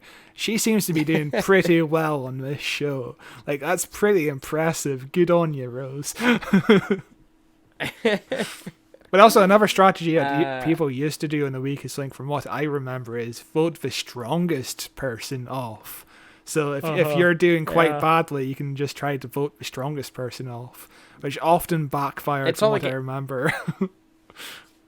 It's a game all about odds, really, isn't it? You're just trying to better your odds, because it's not about getting points. It's about getting that money score up in those early rounds, and then just making sure you're the last one to survive, because even if you get like one or two questions right in those final bouts, you just have to beat one person. You just need to get one question more right than another person, you know. Yeah, and as long as you're the thing is, you have to bank the money that you've earned so far. So that's what a lot of people used to do, and if you get the question wrong, it doesn't matter because you've banked a certain amount of money, which Yeah. you would have lost if you didn't bank it. So that's another strategy that people you used get to it. do. Yeah, you always get it to like 100, 200 pounds, and then go bank, and so that you can just start racking up that money, because it goes up pretty quick once you start saving it. Oh god, we should watch the weakest link together. You want to do a who watches the weakest link? How many episodes did they make? Oh, probably a lot. But we then, they start talking, and he's like, he mentions the Bad Wolf Corporation that are in charge of it, and Rose is like, why do I keep hearing Bad Wolf everywhere I go? And we get a very cool like flashback scene to people explaining the Bad Wolf plot line throughout this series. But as this is happening, there's like the vortex just superimposed on top of it, and it's like crossfaded between. And it looks very cool. It adds this like element of like, this is a fun sci-fi flashback rather than it just being a standard like cut back. The vortex adds quite a bit to the scene. Yeah, that's what the director suggested, because the original cut was a bit boring, so he suggested, let's just take the end credits and just put it on top of the image and make it transparent, and it really works. It really works as like a little flashback. Yeah. And also just the fact that Bad Wolf is now the name of a studio that makes Doctor Who is interesting. Like, that's really cool. Full circle, yeah. And also, you know what else comes full circle? I forgot to mention this earlier when I was talking about like 1984. So Russell T Davies, when writing this episode, was inspired by something that was inspired by 1984. And in the episode, we've got Big Brother, which is, of course, inspired by 1984. So everything is inspired by 1984, basically. It's a very influential piece of work. It's worth reading. It's very fun. I really need to read it, or I think I'll watch a movie eventually, but there's too many movies, man. You should... The book is good as well. You should read the book. What is this, 1984? Look, they try to burn the book. No one's tried to burn the movie. That's, like... God. But we cut back to Ecclestone, who's like getting evicted now, and he's like, cool, I'll see you guys later, bye-bye. He goes off to go stand in the execution chamber, and everyone's like, what are you doing? Why are you so eager to die? And he's like, don't worry about it. And the countdown happens, but the laser doesn't go off. And he's like, aha, see, I knew they didn't want me to die. They brought me here for a reason. And if you'll excuse me, I'm going to escape. And he goes to escape, but not before asking Linda with a Y if she wants to come with him, because she's blonde and she's young, and she kind of reminds him of this other person he used to have, but he's not really sure what happened to her. But if she wants to tag along, that's pretty cool. And she agrees to come along. There's almost an exact, like... I don't know if it's a mirrored shot or because I don't remember if the shots happened the season before, but Ecclestone's standing there with his hand outstretched. It feels like something that he's done to Rose. Yeah. But he's doing it to Linda with a Y right now, and it's a very like iconic looking shot of Ecclestone being like, "Come with me." Yeah, it does. It's very cool. I feel like Chris Ecclestone did the same pose in the episode Rose. When he first meets Rose. Yeah. I mean, also there's the iconic shot of David Tennant doing the same pose to Peter Capaldi in The Fires of Pompeii. Like, it's the exact same pose. Come with me, with the TARDIS lighting behind him. Like, I suppose it needs to come back. It doesn't really get used that often, but it's a good pose. It's really heroic and cool. It's a big hero pose for sure. Yeah, because it always goes. It's like slow motion music swells. Yeah, and also it gives you the goosebumps. It's really good. Yeah. But they escape through, and they're into this big room where we're just getting more lore about the world. We find out about all these other different game shows, like Wipeout, which was a classic show that I remember. I quite enjoyed Wipeout as a kid. It was one of those silly ones where, it's this big obstacle course basically you have to get through. But it's usually like above water or whatnot, and there's like the big giant red balls and the boxing gloves that would hit you in the face. Like, it is a silly show. Is Wipeout the same as Total Wipeout, or is Wipeout a different show? Because Total Wipeout that's a good question. The obstacle Total course Wipeout one. is what I'm thinking. Because in America, the show was called Wipeout. That's the American show started in 2008, and the UK show was called the American Total show Wipeout. Wipeout UK is impossible to find. You only find Total Wipeout, which started in 2009, so it can't be the show you're thinking Wipeout of. is what I was thinking of. Yeah, it's really weird. Wipeout UK 2005. Wipeout video game series? Don't think so. Wipeout British game show. Aha, is a British television quiz for BBC okay. One based on the original American program of the same name. First shown 25th of May 1994, it ran for 9 series, the first 4 of which aired on primetime and were hosted by Paul Daniels. The last 5 at daytime were hosted by Bob Monkhouse, with the final episode airing 17th of April 2003. So this is an old reference they're making in 2005. But yeah, no, I always just, whenever they mention it, whenever I rewatch this episode, I think of Total Wipeout. I don't think of this show I've never heard of, and that stopped airing when I was 3 years old. Because I always knew there was a difference between the UK version and the US version, but I didn't think it was. I knew it. I had a feeling it was because of probably a previous game show. That's why it's called Total Wipeout. Yeah, that's interesting. Yeah, it's like Avengers and Avengers Assemble. We learned something today. Yeah.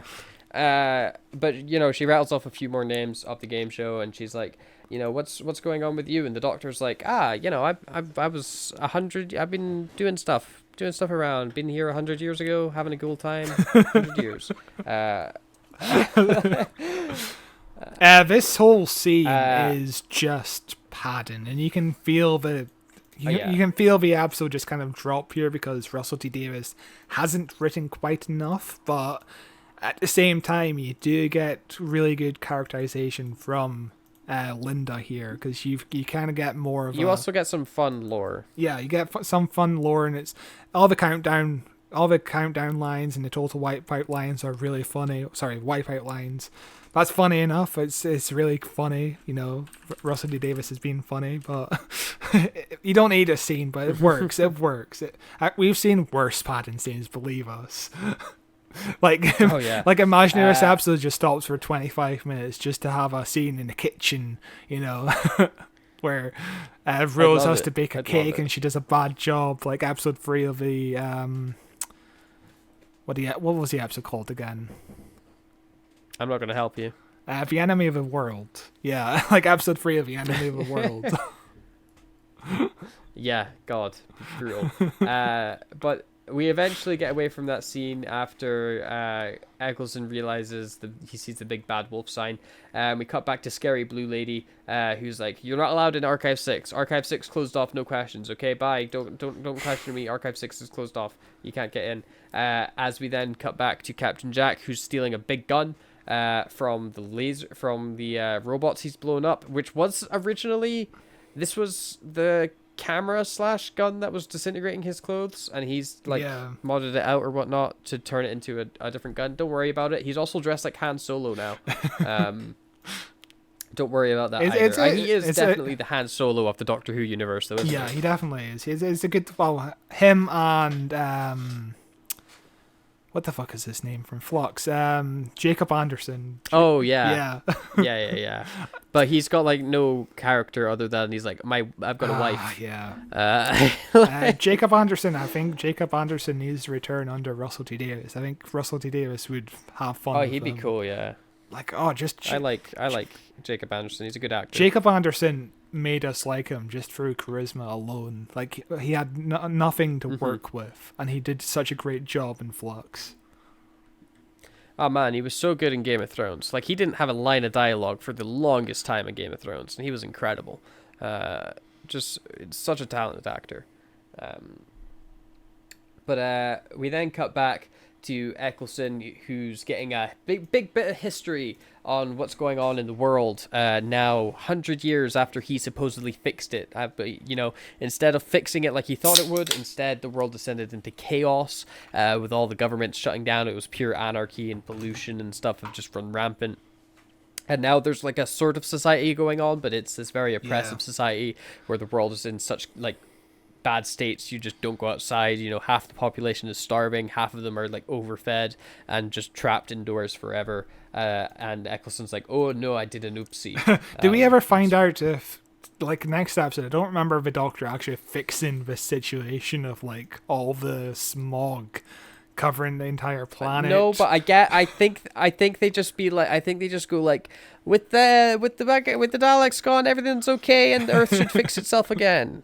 Yeah, it's like, which is what he said at the end of the first time. Yeah. Like, it feels like the end of Flux, where half the galaxy got destroyed because of Flux, and the Doctor's like, well, I saved the job. I saved the day here. Job's done. Bye. yeah.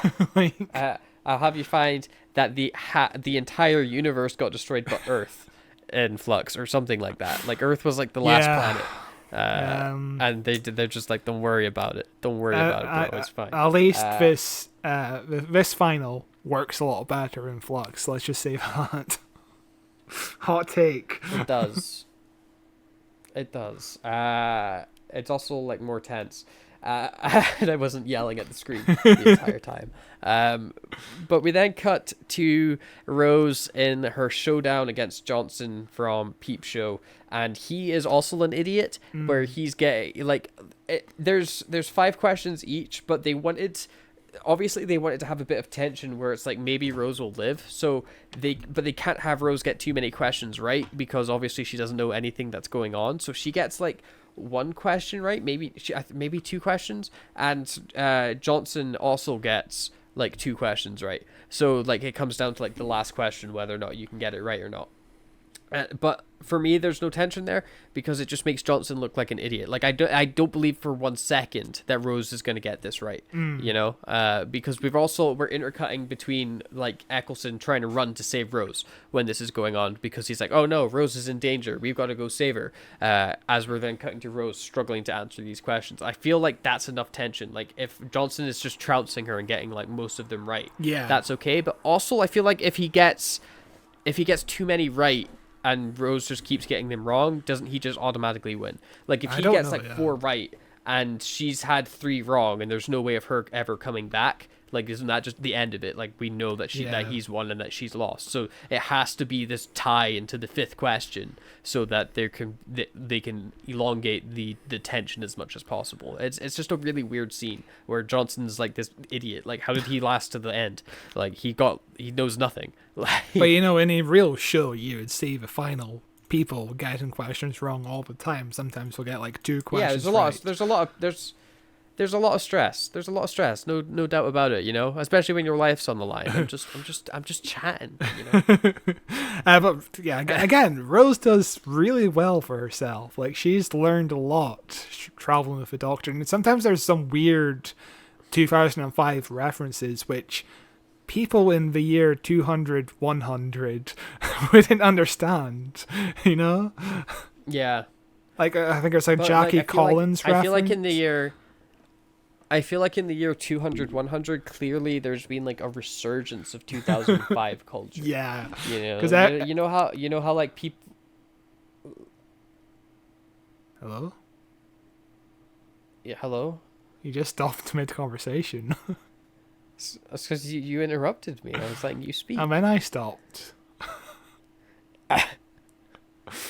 You know how people like fashion moves in trends throughout generations. Like you get like your 70s style, and then your 80s, your 90s, then 2000s, and then like your like right now like fashion's kind of gone back to this like 1970s 80s vibe to it, where like mullets are back and like bright clothing and big baggy clothes are kind of back.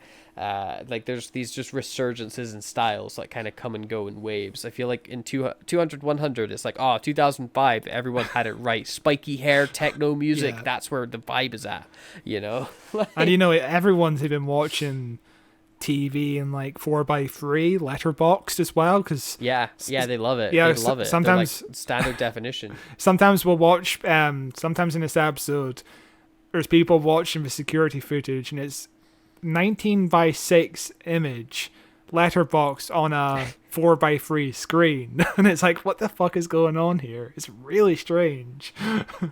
It is strange. Yeah, everything's from 2005. What are your thoughts on mullets now that you've mentioned it? Because I go back and forth whether I like mullets or not. It just depends on the person, I guess. But sometimes mullets are disgusting. Sometimes they're cool. if you're watching this on video, it just got very dark in my room, and that's because my light died. I don't really have a strong opinion on mullets. My main opinion on mullets is if it suits you, cool. Yeah. You know, I don't really. People's hair is something I almost don't pay attention to at all. I feel like somebody can rock a really cool mullet, and it can be a really cool vibe. Other times people don't really quite pull it off, but you never know until you try, do you? You should get a mullet. Will you get a mullet for the podcast? It'd be funny. No, Where are you? I will not get a mullet for. You're so far away. Turn on. I'm trying What? to plug in my light. I said it died. Keep us in the podcast. There we go. Let there be light. Hello.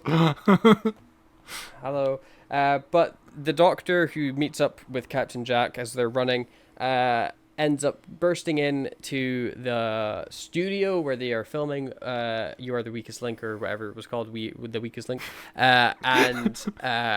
But there's a second too late. Rose has been gotten the question wrong. She goes to run to get back to the Doctor, but she gets zapped by the android and turned to dust. And do you remember what your reaction was when this first happened? Did you think Rose had died properly? I thought she was dead. I was gobsmacked. That's not a word I use often, but I was gobsmacked. I was shocked. You know, like as an 8-year-old kid, you don't think, oh yeah, this is the 12th episode out of a 13-episode run. Of course, we're not going to kill off Rose. But, you know, as an 8-year-old, you're like, she's dead. There's no other explanation. She's dead. Do you remember your experience? Yeah. I do not. I do not remember what if I thought she was dead or not. I probably I couldn't say either way. Honestly, if I would have believed that she had been killed or not. There's for at least a second in the episode I would have believed it though. Because it's presented so well, because you think Captain Jack's got that gun, he's going to shoot the android, right? He's going to shoot the android with that gun he's got, but no, Rose just gets shot. Yeah. But I don't remember my exact reaction to it. No, it was too long. I was 5 then. It's it's a long time. My favorite thing about this scene is just the way it's shot. You know, it just stays on Christopher Ecclestone as his heart sinks to the ground and everything in the background is kind of muted. He's just in shock.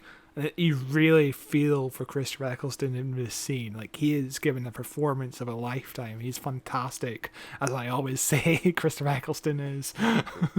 Yes. But yeah, it was very good. There was an interesting conversation on the commentary around this time where Phil Collinson, the producer, talks about how his 8-year-old actually thought Rose died. And we have a conversation about how, 8-year-old... This show is basically made for 8-year-olds. So it doesn't matter if tech-savvy people know that you can't kill off a main character 12 episodes into a run. Like, Billie Piper is returning for Series 2. It doesn't make sense for her to be dead. But you still... As an 8-year-old kid, you don't read the internet rumors. You're not connected to the press. You don't even know. I didn't even know Christopher Ecclestone was leaving, so that came as a huge shock the next episode. Yeah, same. As an 8-year-old kid, Doctor Who is just magical, and I really hope Russell D Davies brings back the 8-year-old energy back into the show, because for an 8-year-old, this show is just magical, and I don't think Chris Chibnall really captured the same kind of energy, because I can't imagine how kids would react to Flux. Like, that's such a weird thing to imagine a kid watching Confused, and understanding. They'd just kind of be apathetic to it, I imagine, looking at their phone. Yeah. It's the but that falls into TV now though is so different because are there still 8-year-olds that watch primetime TV? There's bound to be some. For sure, but if there's kids that like to watch TV, they like to watch streaming. They will put on 10 episodes of freaking Stranger Things. Like, that was the wildest thing at Comic-Con. Like, Stranger Things, which is a 18 rated show, like that's a horror TV show with scary elements, blood, violence, sex, all of it. The entire audience for the Q&A for the Stranger Things quote-unquote cast were kids that were like 7-8 years old, It was Yeah. crazy. It was like, how are you guys the audience for this show? Like, yeah, could you imagine watching Christy get murdered in episode 1 of series 4? like all her bones snapping apart. Like, and then going up to the microphone and asking her a question. That'd be the most confusing thing ever for a kid to just be like, I watched you get murdered brutally. It scarred me. I was awake for days. I watched you get murdered brutally. What's your favorite color? Yeah, that was the questions. Wow. That's ridiculous. I don't understand. Like, I don't know what children are into TV show wise now, and I guess that's a good thing. Like, I don't have any kids, and I'm not a kid myself, so why would I know? But I don't get it. You know, if I had kids, I would be sitting them down every Saturday night and watching Doctor Who as they come out, and I would whether they like it or not. Yes, basically, because there's just something special about, you know, a TV show that the whole family can enjoy, that's on live TV. You know, there's no, we have to watch 10 episodes in a row this weekend because that's the Netflix model, or this week's episode comes out Tuesday on Paramount Plus, let's watch it on Friday, and you get spoiled throughout the week or something. There's something special about watching a TV show live that nobody else has seen before, and you're watching it with the whole country, with your family, and that's what's special about Doctor Who. And I hope it never goes streaming. I hope the BBC never goes streaming, because there's something special about watching Doctor Who live. It's the only show I watch live for that reason. There's just something special about it. It is the only show I watch live as well. But it's one of those, it's, you know, all I'm thinking of right now is that Matt Damon meme from whatever film or TV show it's from, where it's his kid being like, you know, this is your dream, it's not my dream. It's like, it's a good dream. Where your hypothetical kid doesn't want to watch. He's like, I don't want to be a fan of Doctor Who. It's a good show. It's like... I am curious. Next Comic Con, I do wonder how many people will be dressed as Doctor Who characters. How many kids, you know? Yeah, there was a lot of adults and people our age. Yeah. At the Doctor Who panel, there wasn't a lot of younger people. There was a couple. There was a couple younger kids for sure. I mean, that's mainly because the Doctors we saw were the classic Doctors. There wasn't any modern Doctors. But if Shudi Gatwa appears at our Comic Con, which isn't likely because that'd be a mighty big get. It would be. Or David Tennant. David Tennant is more likely than Shudi Gatwa, I would say. But oh god, I can't wait for next Comic Con. I wonder who's going to be there. Imagine if during the break here, we just got news about Donald Trump as being criminally charged, and I'm just imagining a version of Doctor Who that's set in America, where this season final has an apprentice segment where we have a robot Donald Trump firing people. Imagine how badly that would age. God. Thank God we don't live in that world. It's like in Star Trek Discovery, right? Which is not a great show. It's not a show I finished. I only watched the first 2 seasons, but it wasn't great. But anyway, there's a part in it where one of the characters is listing off great scientific minds and great thinkers and great revolutionaries of human history, and in that list is Elon Musk. Yeah. And every passing day, it just gets worse and worse and worse. I think we need to set a new rule for like people for doing sci-fi Don't TV use them when shows. they're alive. Exactly. Don't use them when they're alive. Use Einstein instead. You know, he's dead. He did nothing wrong. At least I don't think he did too much wrong. But you know. Yeah, no, I don't know any Einstein controversies. He was transphobic. I don't know. I mean, probably. It was the 1930s. But yeah, it just reminds me of, The Simpsons, where Lisa Simpson. I almost said Lisa Skywalker. It's late. The Simpsons character Lisa Skywalker. Continue. Where Lisa Simpson meets Elon Musk, and she's like, "Oh, you're the greatest mind of our generation." Like, even in 2013, when that episode was made, he wasn't the greatest scientific mind. You know, he's not a very smart never man. been a scientific mind. he's just very rich, and he has a lot of money to do stupid things like build a giant X on top of his building that blinds like people across the street. Have you seen this? It's very funny. Yeah, I have. It's very funny.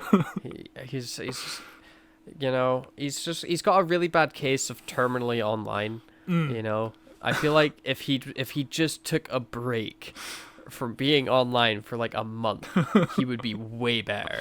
Like, because like he's in such a rabbit hole at the minute. He's gone in way too deep, and he just can't get out. Like, apparently, this isn't related to the episode at all, but apparently, like, he would wake up, and he still does. He wakes up at like 4 a.m. to write one tweet. Because he like gets this idea where he's like, oh, I need to write this tweet right now. Like, and he doesn't check with anybody if it's a good tweet or if it's. This is how he gets himself into so much crap. Like, remember when he almost went to court, or he did go to court even over the Tesla stuff because he was tweeting stuff out at like 4 a.m. being like, buy Tesla stock because this deal's gonna happen. You know, he just doesn't think about things. He's just like, this will be a good tweet, gotta do it. He's just online too much, just too much. He needs to take a step back. Take a step back, reflect, you know, like, get rid of your phone. It's wonderful how he became like the most influential, like the most, what's the word? Like, just the most influential person, basically, the most powerful person, almost. You know, it's just devastating. Like, in 2005, you can never predict anything like this could happen. Yeah, he almost came out of nowhere as well. Like, you know, like, obviously he shows up in like Iron Man 2 and stuff like that. But I did not know who he was when he shows up in Iron Man 2. I had no idea who Elon Musk was until I was about 16, 17. And then suddenly he was everywhere. And it's like, this guy's always been around. Look, he was even in Iron Man 2. And I'm like, you put that in after. He wasn't there originally. It's like Total Recall. Just your memories are just being rewritten in real time. Like he just never existed, but in the alien parasite has wound up in your brain, just rewriting memories. Elon Musk is a time traveler. He traveled back in time to make himself rich and has retroactively altered all of our memories and movies. And right now he's just messing it up badly. This is his like butterfly effect coming to get him in the ass. How did his family make a fortune? Like, they had a mine in South Africa during apartheid. Okay. Yeah. Great.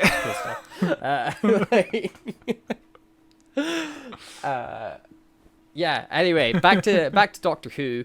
The Doctor is arrested, and there's like a weird montage-ishness of the Doctor getting like questioned by these guards and not answering or saying anything to them, until he turns to Jack and goes, "Let's do it." And Captain Jack beats everybody up, and they escape out of prison and grab guns and go running into the main office room. Hang on. What are you doing? Why are you in here? Why are you not in your bed? Doc is in my room making a racket.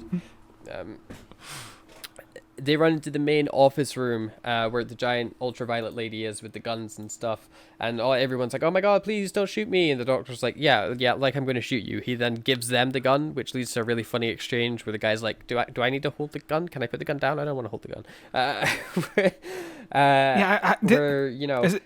Did we just watch the Doctor Who episode where that happens, where the Doctor hands him a gun, or am I thinking of something else entirely? Because I feel like I just saw that somewhere else. I can't think of where. Where the Doctor gives someone a gun. Yeah, it feels like I just saw. What was the Classic Who story we just? What Classic Remembrance Who story of did we just cover? Daleks. Did he do it in Remembrance of the Daleks? Do you remember this? Am I just completely insane? I may be thinking of Mission Impossible or something. I don't know. He might have done it. I couldn't tell you. I don't have any strong memories, but there's nothing in my brain saying that he definitely didn't do it. Okay. So he might have. He might have done it. You know, I have no idea. but it doesn't feel familiar. But as this is going on, and we find out that the ultraviolet lady's been there since she was 5 years old. This is all she's known. This is all anybody's known. That she's just always been there. Captain Jack finds the TARDIS, which was in that blocked off room that ultraviolet lady said, "Hey, don't go in there." And then Captain Jack kind of figures some stuff out by looking at some of the TARDIS console stuff and doing some sciencey things. Meanwhile, the Doctor's very angry and trying to find out what's going on because, of course, at this point he still thinks Rose is dead. Yeah. So this is like angry, grieving Doctor who's not taking any prisoners. He gets very like snappy at people and being like, stop being so stupid, blah blah blah blah blah. And she keeps talking about her masters, where she's like, all my masters, like I brought the Doctor in because my masters fear the Doctor, which I feel like is teasing from Russell T Davies, especially with the villain of season 2 and then season 3 of Doctor Who, with the repeating of master. All right, to make you think, is it the master? You're talking about your masters keep saying this, but of course she's referring to the Daleks. I mean, she's also the referring master. to masters plural. So unless there's Yeah. two incarnations of the master, I don't think anyone's thinking of a master. Man, stranger things have happened. Have we ever had a Doctor Who story where there's two versions of the master working with each other? We must have. I mean, Surely. the end of series 10. We're just about to cover it very soon on the podcast. Awesome. Brilliant. Remember Missy and John Sim? Oh, yeah. Yeah. But, like, even then, like, Missy's kind of a good guy at that point, Yeah. She's not quite master. I mean, there's also the She's big Missy. Finnish audio drama called Master, where every incarnation of the Master kind of fuck around for a bit. I'm not sure what they do, but, they all interact. Even Eric Roberts interacts with Missy, apparently. So I need to listen to that. It sounds Amazing. fun. I want Eric Roberts to come back. How amazing would that be? Like, Eric Roberts does Yeah, it a would be million great. things, though. He's probably too busy, but it'd be incredible. If he can come back for Big Finish, obviously he's not too expensive to get. Oh yeah, he's like the Doctor Who cheapest could get actor him. of all time. He's in a million things because everyone can hire him. We could hire him for like £1,000 onto this podcast or something. Like we can get him on the podcast, easy peasy. Then Captain Jack comes back and he's like, "Hey, Linda with a Y, come stand over here. I'm going to laser beam your head." And he laser beams her head and kills her, and then the episode ends. Yeah, And it's very soon. it's really dark. I mean, obviously the Torchwood series picks up on the trial of Captain Jack Harkness, where it's like Law and Order basically in space. That's what Torchwood it's is brutal. about. Yeah. But no, of course, she comes back when he's like, it's not a killer laser beam, it's a transporting beam. You can teleport people with it. So Rose isn't dead, she's just been teleported. And she has been teleported away Although to a Dalek we ship. joke about Captain Jack potentially murdering Linda. If Captain Jack didn't bring her back soon enough, she was probably get exterminated by Dalek, right? Like that's a risky thing to do. Either way. Yeah. Also, what's the point in transmatting someone to a Dalek ship just to exterminate them when you could just kill them with a laser? I don't know.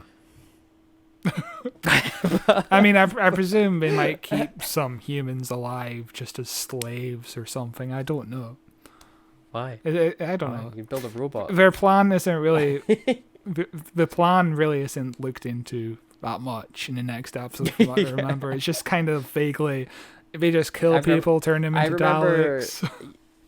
Yeah, I remember the next episode mostly just being about action scenes. Yeah, which is fucking great. You don't need plot. I'm completely fine with no plot. Yeah, the Daleks are here. Fire guns. Yeah, we cut to Rose, who's in the Teletubby house, as you said. Where with the tube bit, like it's such a weird looking Dalek ship. It's a vibe though. It is a vibe. What I love about this Dalek ship is you can hear the original. In the original Dalek serial, there's a specific sound that gets played throughout the entire story, and you can hear it. It's kind of like you can hear it if you just watch the episode, but it's really cool that they reuse the sound that gives you little hints about the fact that it's a Dalek. Obviously, they go a bit over the top, making it explicit, even though they don't actually reveal it's the Daleks. But to a little kid, you might not be aware that it's still the Daleks. I don't know. They actually, I feel like if you're a kid that's watched every episode, you'd get it. yeah. But if it's like your first episode, you'd be like, "What's going on? I'm so confused. Why did I start watching this in the season finale?" These episodes, the later half of series 1 is broadcast in the summer, where kids will be outside playing, and you need to give kids a reason to tune into the next episode. And if you see Daleks, that's a good reason to tune into the next episode. That's why Russell T Davies spoils the reveal of the Daleks last episode, and that's what he talks about on the commentary, which is really interesting to hear his strategy in giving away spoilers, essentially. Like, if you see a Dalek, you'll be more likely to tune into the next episode, even though it's summer and you want to go outside and play. You want to stay in and watch Doctor Who now, which is a really smart spoiler, I would say. It's interesting, though, because I wonder if he'll continue with that sort of like logic and planning into shooty stuff, because I feel like I don't remember having any strong opinions on it when I was a kid, but now that I'm an adult and that I'm a Doctor Who fan, I am very picky. But I feel like if I was watching an episode and then the episode ended and teased, oh, by the way, Daleks are in next week, and then I watched the next episode and the twist at the end is that it's Daleks, I would be annoyed because I'm like, oh, well, I knew that was coming. Like, you've taken all, like, this episode has no tension in it and no reaction to me emotionally because I found out last week it was the Daleks, and you've spoiled yourself by revealing that to me. But I get they're getting kids to watch because kids don't care and they'll forget when they're watching the episode. They'll be like, oh my god, Dalek showed up. Oh yeah, cool. But as an adult fan, not as great. That's something we've certainly complained about before, because when Series 10 was about to air, the first promotional image was John Sim as the Master standing next to the original Cybermen. And that was a twist in episode 11 of the 10th series. Like, that was a big twist that wasn't supposed to be revealed, but it was revealed. So it's really weird. It's a strange one, but I understand teasing the Daleks for the kids. I don't understand teasing the Master as John Sim. Like, I still can't work out why that was revealed so early on. It wasn't like it was going to be leaked or anything, but I guess we'll get to that. I know why. Because the Doctor Who ratings are never great since David Tennant left. True. And how do you get people back? David Tennant era Doctor Who. That brings him back. Well, I do wonder what the ratings for the 14th Doctor is going to look like. I'm presuming it's going to be big, but probably not as big as the Day of the Doctor. Big spike. Big 14th Doctor will do well for the first episode. Second episode will drop. Third episode will do well again. Yeah. And then Christmas special with Shooty will do well. Then his series will do better than Jodie's first series, and then have a similar drop off because there is about 4 million dedicated Doctor Who fans and everybody else watches it on catch up. Jodie's first series did really fucking well. If you look at the numbers, it broke records. Yeah, no, it broke records. Yeah, like the opening episode is comparable to the opening episode of series 1, and the final episode is comparable to the final episode of series 1. So it did really well for itself, but the later seasons, not as much, but it was still really decent for UK TV, where nobody's watching live TV anymore. Yeah, no, it's good. It's good. But let's continue this episode because my voice is now getting weaker as we have been recording for almost 3 hours. the ultraviolet blue lady ends up getting teleported to the Daleks, and she's like, haha, you can kill me, but I've already won. I've brought out your doom, Daleks, ha ha ha. And we get some cool, they really tease out the reveal of the Daleks, even though it is obvious it's the Daleks. So like when Rose sees them, we just see, like, we hear the noise and we see that first person Dalek point of view. And then in this scene, we see the Dalek silhouette appear on like this piece of like bronze glass behind her. It's so where effective. it's like kind of obscured. It makes the Dalek reveal like the Daleks feel scary, and that's what this episode and the next episode especially do so well. And I think the best that they've ever managed with the Daleks is the Daleks feel like a threat. They are terrifying. They are killing everybody. Like, they are just brutal and they're scary, and it's got such a gritty feel to it that the Daleks just lose completely every other time they show up. God, I'm so excited to cover next week's episode, because that episode was amazing to me as a kid. I was on the edge of my seat the entire time. Like, yeah, oh yeah, same. And also I've being incredible. I've just paused the episode here on the lady trying to get up, and her hair is like a pineapple. she has pineapple hair. Hey man, it's good hair. It's good hair. I like pineapples. So. Some more things just about the episode itself. The Dalek spaceships are actually inspired by the TV-21 designs from the 1960s comic strips. We talked about this a little bit in Remembrance of the Daleks, where the Emperor Dalek, who turned out to be Davros, was inspired by these comics from the 60s. The Dalek spaceships are inspired by the Daleks spaceships from 60s comics as well. And Russell actually considered some Daleks to have claws, like in the Peter Cushing movies, which would have been really interesting to integrate that into the show properly. I do wonder how that would be utilized. Yeah, that would be interesting. What's more interesting, right, is Ecclestone and that they discover the Dalek ships that have been getting cloaked by the TV broadcast signals, and we get this big cinematic view of all the Dalek saucers, and it's a cool shot. I have it paused on that frame right now. If you pause it on, it's very funny. Some of these Dalek ships are colliding with each other. Like they're straight up like on top of one another, or like merging through one another. That's very, very funny. Specifically 3925. Pause it on that time I think frame. I see two of them on. Yeah, I do. I think yeah. I think it's just a case of mismanaged copy and paste. Early. Yeah. Copy pasting and early CGI, and this is a big shot. Especially this is a big cinematic budget shot. But I've never. You only notice it if you pause it. I've never noticed that before. That's hilarious that there is colliding Dalek ships in this giant formation. But at the same time, it still feels cinematic to this day. You still get the goosebumps, especially with this music where the choir is singing.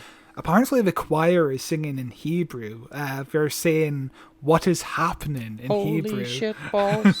Holy shit balls! Yeah. And that's something very cool. I've talked about before. But in the Moffat era, I don't think the budget was there to get a choir back, because in the Moffat era, the music felt more repetitive. The budget felt like it was lacking, whereas in the Russell T Davies era, oh god, every time the choir kicked in, you just feel it. It's just goosebumps. I fucking love the choir. I do hope the choir returns to the new series. I would love a choir to come back. A choir would give me chills, because you're not a huge fan of I Am the Doctor. That's the name of the song, isn't it? I like the song, just not the fact that it's overused, Yeah, but like for me, like every time it came on though, it was like goosebump moment. Like anytime Matt Smith gave a speech and that song came on, it's like, oh Christ, I love this show. It's amazing. But yeah, the choir hits that same level where it's like every time the choir came in, because they use the choir a crap ton as well in this show. Yeah. Like those first 3 seasons, every single moment the choir's going, ho ho like, but it's fantastic. It's brilliant. And yeah, you compare this to the Star Wars prequel music, and that feels almost on the same level. Oh yeah, like, Duel of the Fates. Yeah. Duel of the Fates, baby. Yeah. like you can tell that Yeah, Murray yeah. Gold was inspired by Star Wars. I mean, even this episode, Han Solo, Yeah. the big spaceships at the end, and the teasing of the next episode where you see all the Dalek ships and there's Daleks flying out of them and lasers, and God. there's a big Star Wars feel to this finale for sure. This is as a kid, this felt like a blockbuster. Nowadays you can tell the budget isn't quite there, but as a kid, you just strip cartoon.